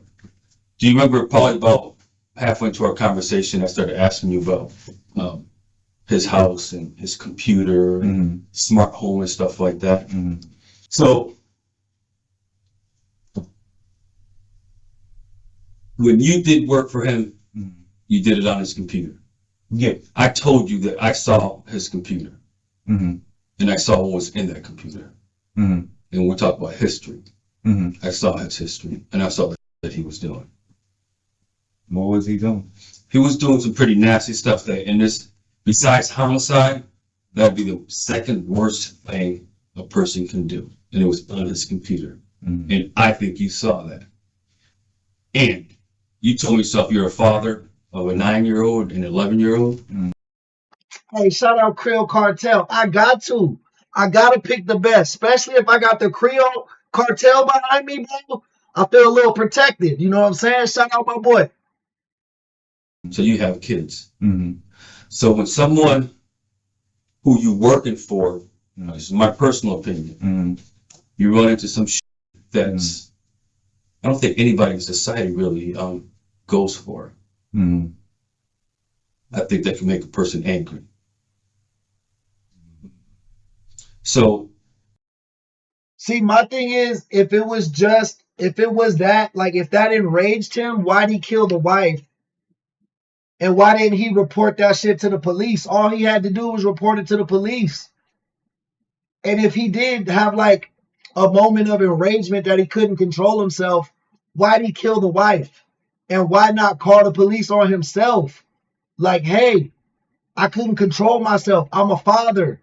I just saw red. I don't think no jury would convict that. So I think he was involved with the CP. you did work in his house. Yes. You saw the monitor. You saw that he had a surveillance system in his house. Yeah, the monitor right above his computer. Then you saw the camera system. Yeah. Okay. So do you understand, being a computer guy, how this stuff is stored, right? You say, Yeah. What do you mean, Like stored, like set up and stuff? Set up, memory. It could have been the one first, maybe. Like, I can see that. But everything he's done has said guilty. Like, once they got you in cuffs like this, why don't you come out with it? Why are you still why are you still covering this up for the old man? So you're familiar with that?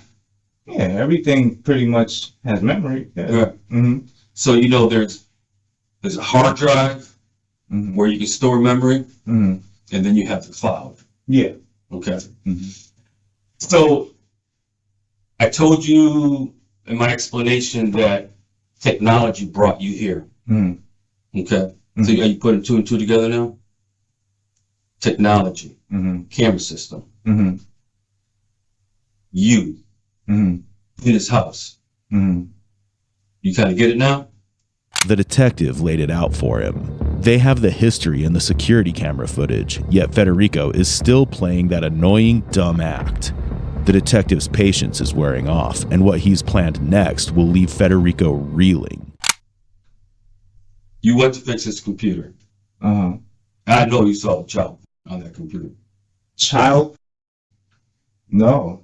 I never seen child on his computer. Really? Never. Really? So let me ask you this. Did you ever discuss the stuff he used to do with friends of yours? On the job, I mean. Possibly. Yeah? So, what if I tell you that during my investigation, I found out information like that to corroborate what I already knew? That would make you look bad.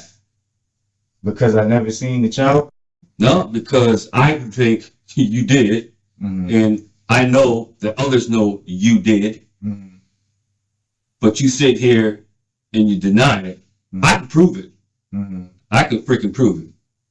So for you to sit here, and I mean, I know you might be scared, and that'll be normal. Yeah. That's normal.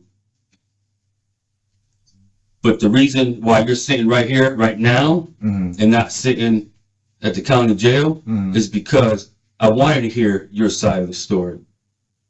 The detective drops the bombshell. He directly accuses Federico of the child pornography found in Mr. Dixon's computer history. But that's not the end. The detective still holds more cards, and the next one is even bigger. I'm not gonna play all my cards, but check this out. Some of the stuff we find out, I can tell you right now. I know what you were driving. Okay. Did you rent a vehicle recently? My mother. Yeah. The fact that the cop keeps bringing up the cloud, it makes me kind of think he's accusing him of downloading that shit from a saved file he had in the cloud so that he could put it on this guy's computer like y'all was talking about, that blackmail scheme. What kind of vehicle was it? Altima. Altima. Who makes Altima? Nissan. Nissan. Yeah. Did she rent it for you? Yeah. Okay. Because like I told you, the van broke down for... Right, transmission. Yeah. When did she rent this car for you? Jeez, I don't know. I had it for about... I can't remember when she got it. When did you return it? That was a crazy day too. I can't even remember. We returned it. My father returned on Tuesday. I can't remember. Last week? Possibly. You said something about That was my initial thought too, Dose. On me, that's what I thought was happening. But I don't know. He keeps bringing up this cloud, which makes me think our boy with the oval hairline, he might have been framing them for the blackmail. I don't know. I'm confused now. You said that it was a crazy day.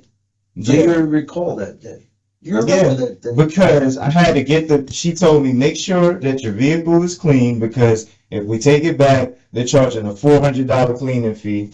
Who'd you go with to take it back? My mother. She had to take it back. Did you go with her? Yes. Because we had to take both vehicles and... Get a ride. Yeah, exactly. Where did you return it to? The Hertz in Haines City by the Toyota. Yeah. What time? I had to be there by 1:30 or 1 o'clock. Do you know what those cars have on them? What's that? GPS. Okay. Okay? Yeah, of course. Yeah. So, do you think once again, here comes technology. that we can't obtain information? Yeah, I'm pretty sure. Okay. So take that into consideration. Take the surveillance into consideration. So here we have two things that, unless you're really, really good, you can't beat technology. Okay? So let me ask you this then. Today is Sunday. So on Monday, the 9th. It's the 9th, okay. Do you remember that day? Monday the 9th of this month? No. No? The 9th. I'm nothing without my phone really. Like when I'm able to use it, that my phone, I can just run through my list. I can kind of get an idea like what I was doing. I think my partner here can tell you what you did that day. It was a week to the day that you told us you last talked to Mr. Roosevelt. Okay. When you said you called him, said you weren't going to be available. Yeah. Okay. So a week from that, a week and a day, you returned the car. So that was on Monday we're asking you about. And you said you don't recall? There seems to be no reasonable explanation for Federico not remembering his whereabouts on July 9th, 2019. He's starting to realize that the car he drove that day was equipped with GPS, and the detectives have already mapped his every move. What they discovered is about to blow his entire story apart. Do you recall, you familiar with St. Cloud? Yeah. You familiar with St. Cloud? You know 15, Narcoosin, and 192? Yeah. 15 in Narcoosin, yeah. Well, 15 is Narcoosin, then you got 192. Okay. Okay. So, how is it then that we can put your car right there? In St. Cloud? I've been staying in. Well, that's a little further east than what you're saying. What business would you have up there in that area? Narcoosin. Where exactly is that? It's Narcoosin. What's there? And 192, there's a big intersection. There's like one Dixie to the left. There's a Publix over there. Oh. I was there. Cruising in Dixie.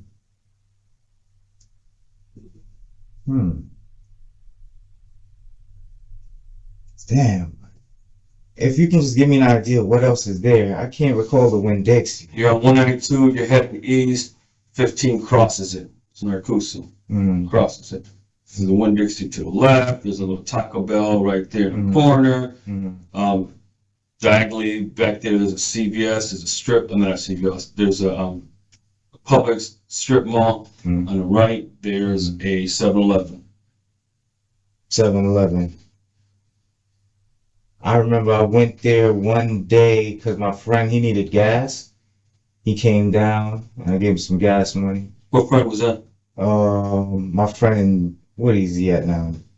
Titusville, I think it's called. Well, no, but what's your boy's name? So he said he lives in Titusville? I think it's, no, Coco, excuse me. He lives in Coco, yeah. The detective hits the right spot the moment he states the exact location where Federico met his friend and asked for help disposing of the Dixon couple's body. He starts mumbling. He's buying time with every pause, fully aware his lies have crumbled, and he's desperately trying to weave a new story. One last escape route before it all caves in. So he came, he met you at 7-Eleven because what? He needed some gas. He was going through some hard times and he needed gas money to go back and forth to work. So he drove from Cocoa to that 7-Eleven so you can give him some gas. Yeah, he had to go to work the next day. He came with his girlfriend, I believe, and he needed some gas money. What's the girl's name? I don't know his girlfriend at all. What did you say his last name was? So I guess a reasonable person would say, my man drove from Coco to there, so you can give him some gas. Yep, and he told me it was only like a 40-minute ride. He just needed some gas. He needed to make sure he got to work. That's an 80-mile round trip. Yeah. To get gas that he's gonna need to get to work. Yes. That don't make no sense. Hey, listen, telling you, he came for gas. I gave him the money. Matter of fact, he actually gassed up right there at that gas station. Yeah. So if there's video, then we can we'll be more than definitely. Yeah. Okay. All right. So what'd you do after that?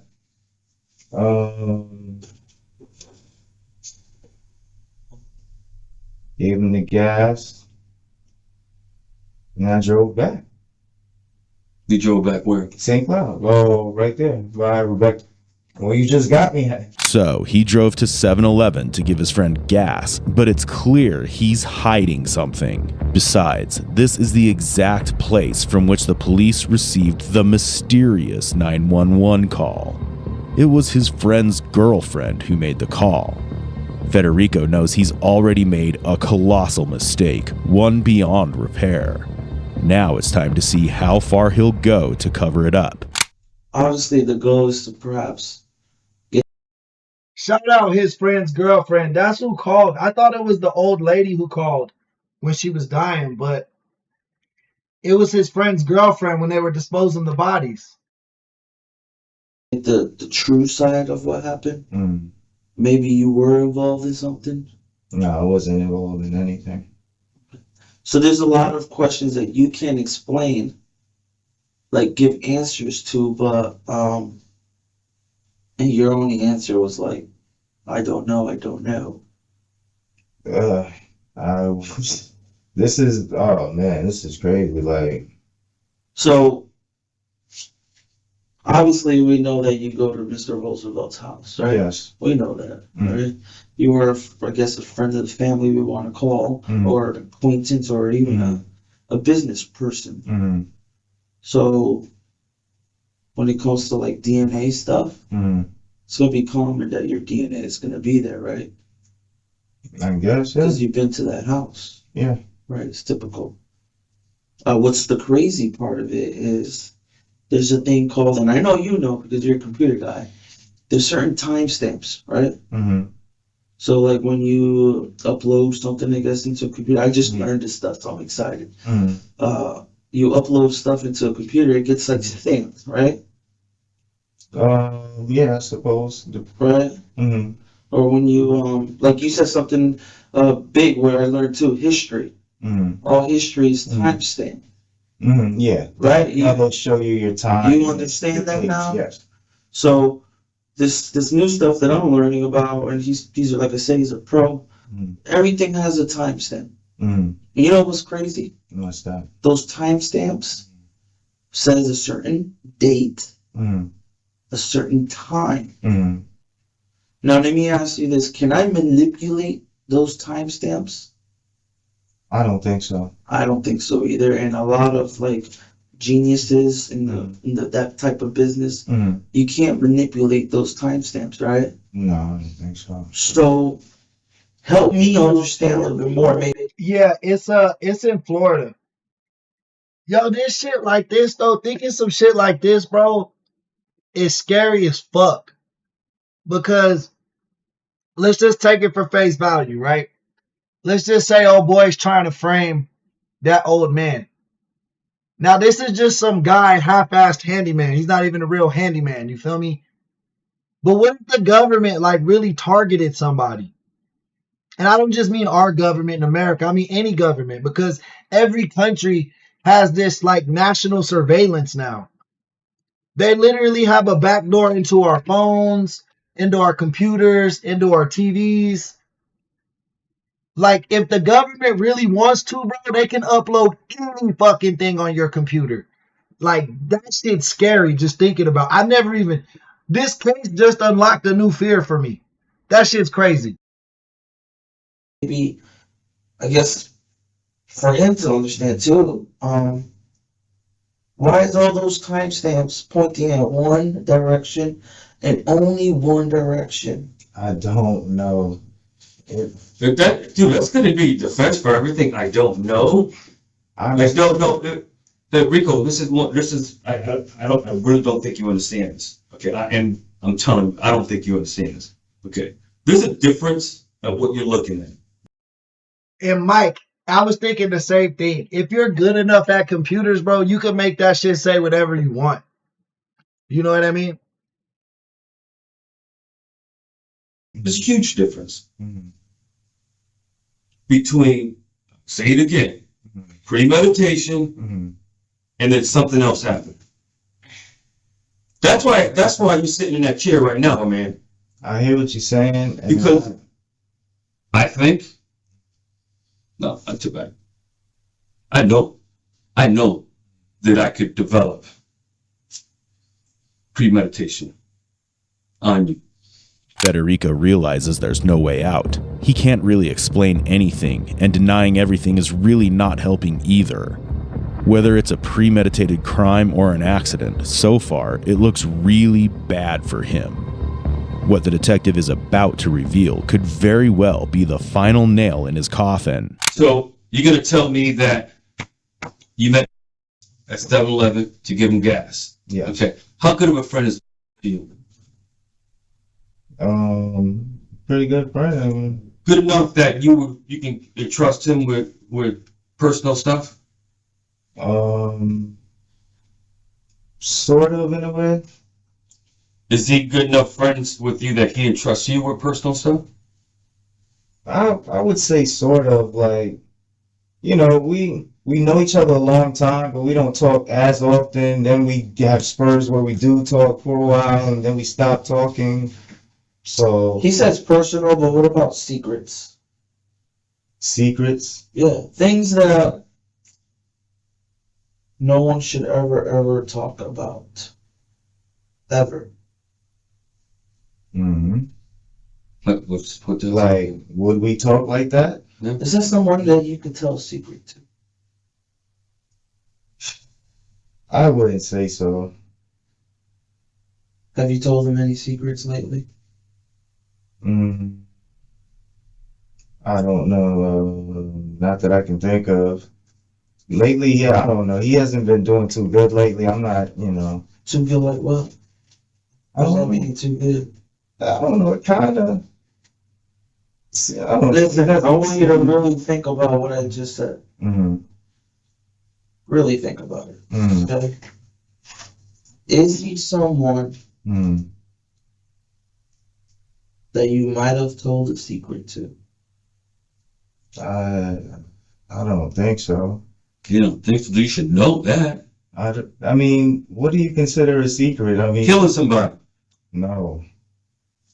Listen, I have nothing to do with that. Like, I have nothing. This is crazy. Come on, man. Did he set you up? I don't think so. I mean, I learned a lot this week. Especially about this video stuff. You know, like the video surveillance stuff? And do you know that some video surveillance, you see video, but have you ever seen the one with video and audio? Yeah. You know what I'm talking about? Yeah. Okay. Do you think that, I guess, certain video and audio could have been captured where secrets were shared? Is that possible? I don't know. Federico met his friend in the 7-Eleven and asked for help in taking care of the dead bodies of the Dixon couple. But he didn't know that their conversation had been recorded, and his friend's girlfriend made a 911 call reporting removing him. Later, his friend also gave a statement that Federico came to seek help, but he refused. The way that you're acting, your answers compared to what we've told you, and we've told you more than we normally tell people. We don't have to do that. Everything comes back to the fact that you're a freaking stone freaking cold killer. No.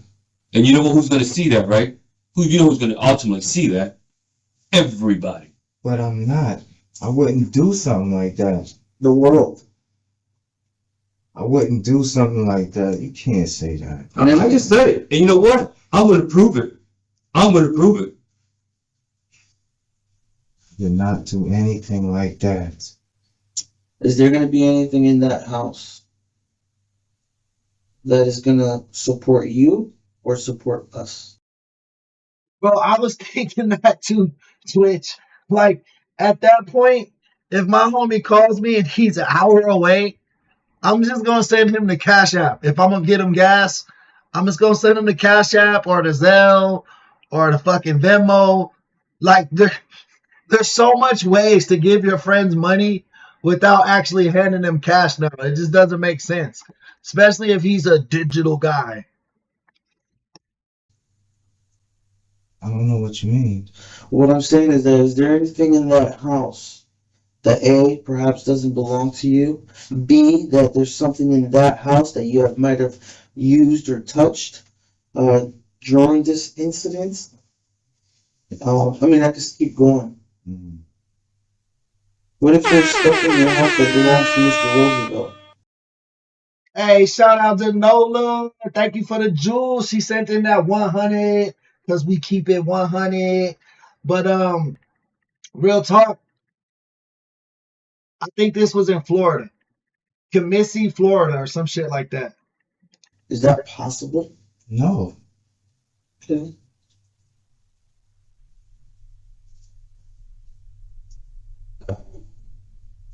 I guess we have to go baby steps or whatever. I really don't know. We have to go baby steps, but Yeah, I can tell you, I'm done going baby steps with you. I understand. I am. And you know, ultimately, it's a person's decision. It's an individual decision which way we want to take this. Okay. Unfortunately, you're the one in that position, not me. Okay. And you can sit here and say a million times, I don't know, wasn't me, but I can prove it. All right. Look, I don't mean to be rude, right? But this looks bad. Can I see a lawyer, please? Yeah. The detectives had already found Mr. Dixon's gun hidden under a mattress at Federico's girlfriend's place, the weapon he used to murder Mr. and Mrs. Dixon. It was the last card they'd been holding back.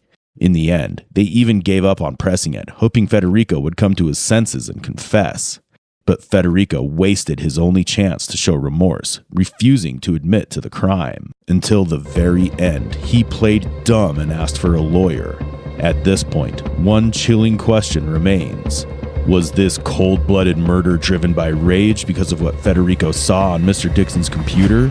Or was it a deadly game of blackmail that backfired? Federico Gondola was charged with multiple felonies, including 2 counts of first-degree murder with a firearm, burglary of a dwelling, assault and battery with a firearm, and robbery with a firearm. After 6 days of trial, the jury found Federico Gondola guilty on all counts, and the judge sentenced him to life in prison without the possibility of parole.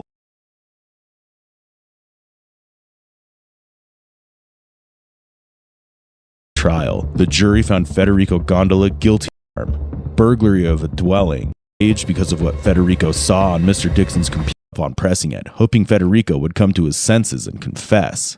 But Federico wasted his only chance to show remorse, refusing to admit to the crime. Until the very end, he played dumb and asked for a lawyer. At this point, one chilling question remains. Was this cold-blooded murder driven by rage because of what Federico saw on Mr. Dixon's computer? Or was it a deadly game of blackmail that backfired? Federico Gondola was charged with multiple felonies, including 2 counts of first-degree murder with a firearm, burglary of a dwelling, assault and battery with a firearm, and robbery with a firearm. After 6 days of trial, the jury found Federico Gondola guilty on all counts, and the judge sentenced him to life in prison without the possibility of parole. Hey, we got life without parole. I'm sad. I'm sad them old people lost their lives. And it also kind of makes me sad that we weren't able to tell if they were like in cahoots or if it was a blackmail type of situation. I think it was a blackmail type of situation. I don't think them old people was on no weird stuff.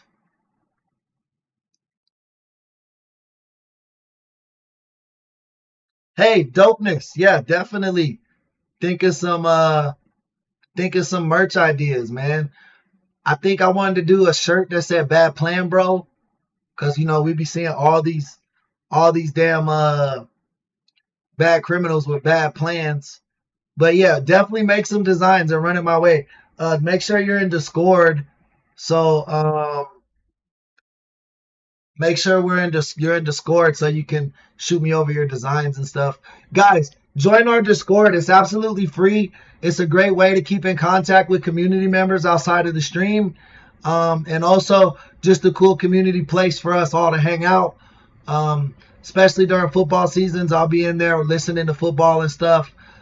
Doing my thug thizzle, talking about football and shit like that. If you guys like the NFL, Discord's really cool because we can share. And yeah, just get in Discord and you'll figure out more of what I'm talking about. But yeah, it's really cool. There's a lot of different chat rooms, a lot of different voice rooms. You know what I mean? Definitely a cool place. Just check it out. We do a lot of cool stuff in Discord as the community grows. We do need that. We do need something. We do need something that would give the chat like something to rally around. You know what I mean? Yeah, man, I gotta think of that. We gotta think of that as a unit. Tell the truth, buddy. Look, mister, you better tell the truth. Yeah, that would be cool. Fade friends. Ooh, friendly fades. Friendly fades. I like that. I like that. Friendly fades. The friendly fades.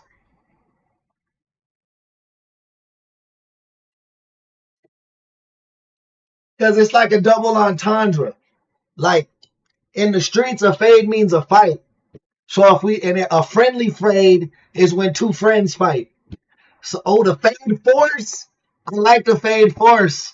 I like fade force. Fade friends. You can't handle the truth. You want the truth? You can't handle the truth. We the fastest growing community on YouTube. Fastest growing true crime community on YouTube. Y'all other channels, y'all other communities, y'all can't handle the truth. Your people been looking for a community like this, and that's why they come and mess with the chat. Because the chat is the star of the show. I'm only your co-host. The truth only hurts criminals. Catch these hands and these criminals. Okay. I see y'all. Y'all crazy, chat. Y'all getting me going tonight, man. Y'all kicking ass. Y'all kicking ass tonight. Y'all kicking ass, taking names. Fades Mod Squad. Okay, Mod Squad. I like that. I like that too. But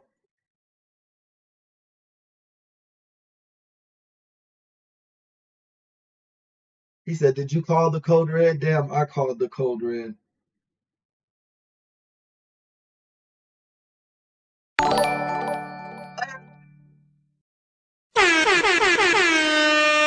That boy Twitch came in twice with the super chat. That boy ran back to back with the super chat.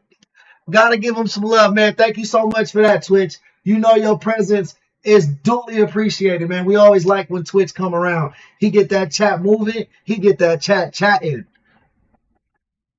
Friendly fade is dope. Yeah, I like the friendly fades. I think with the wood chipper on it. Okay. I like it. I like it. Shout out to chat, man. You guys are the best. Don't ever forget that. You guys are amazing and you deserve the fucking world. So when you go to work, take that shit. Because the world ain't gonna give it to you, but I'm telling you, you deserve that shit. 100%. Man, but I gotta get on the road, guys. I gotta drive back to Las Vegas and go grab my Ray-Ban glasses. So be on the lookout for a late night stream, but it's gonna be from the laptop. It's gonna be from the mobile studio. in Vegas. So next time y'all see me, I'm gonna be in Vegas doing my thing, picking up my glasses. And the horn blasting. Shout out the chat, man. You did your thug thizzle. I think this was our biggest group. We had 320 or 322 people in the chat today. I'm gonna do my best and drive safe, Danola. I'm riding this one by myself, so hopefully I don't fall asleep or no weird shit. But I got my slow jams. I'm gonna be listening to some Donnell Jones, some Babyface, some Mariah Carey, and that'll keep me up during the drive. But everyone, y'all have a great night. I love each and every one of y'all. Thank y'all for tuning in. Thank you for all the sponsors today on both streams. Y'all kicked ass, took names. Thank you so much. And keep post notifications on in case we go live tonight. Peace and love, y'all. Stay safe, but be dangerous.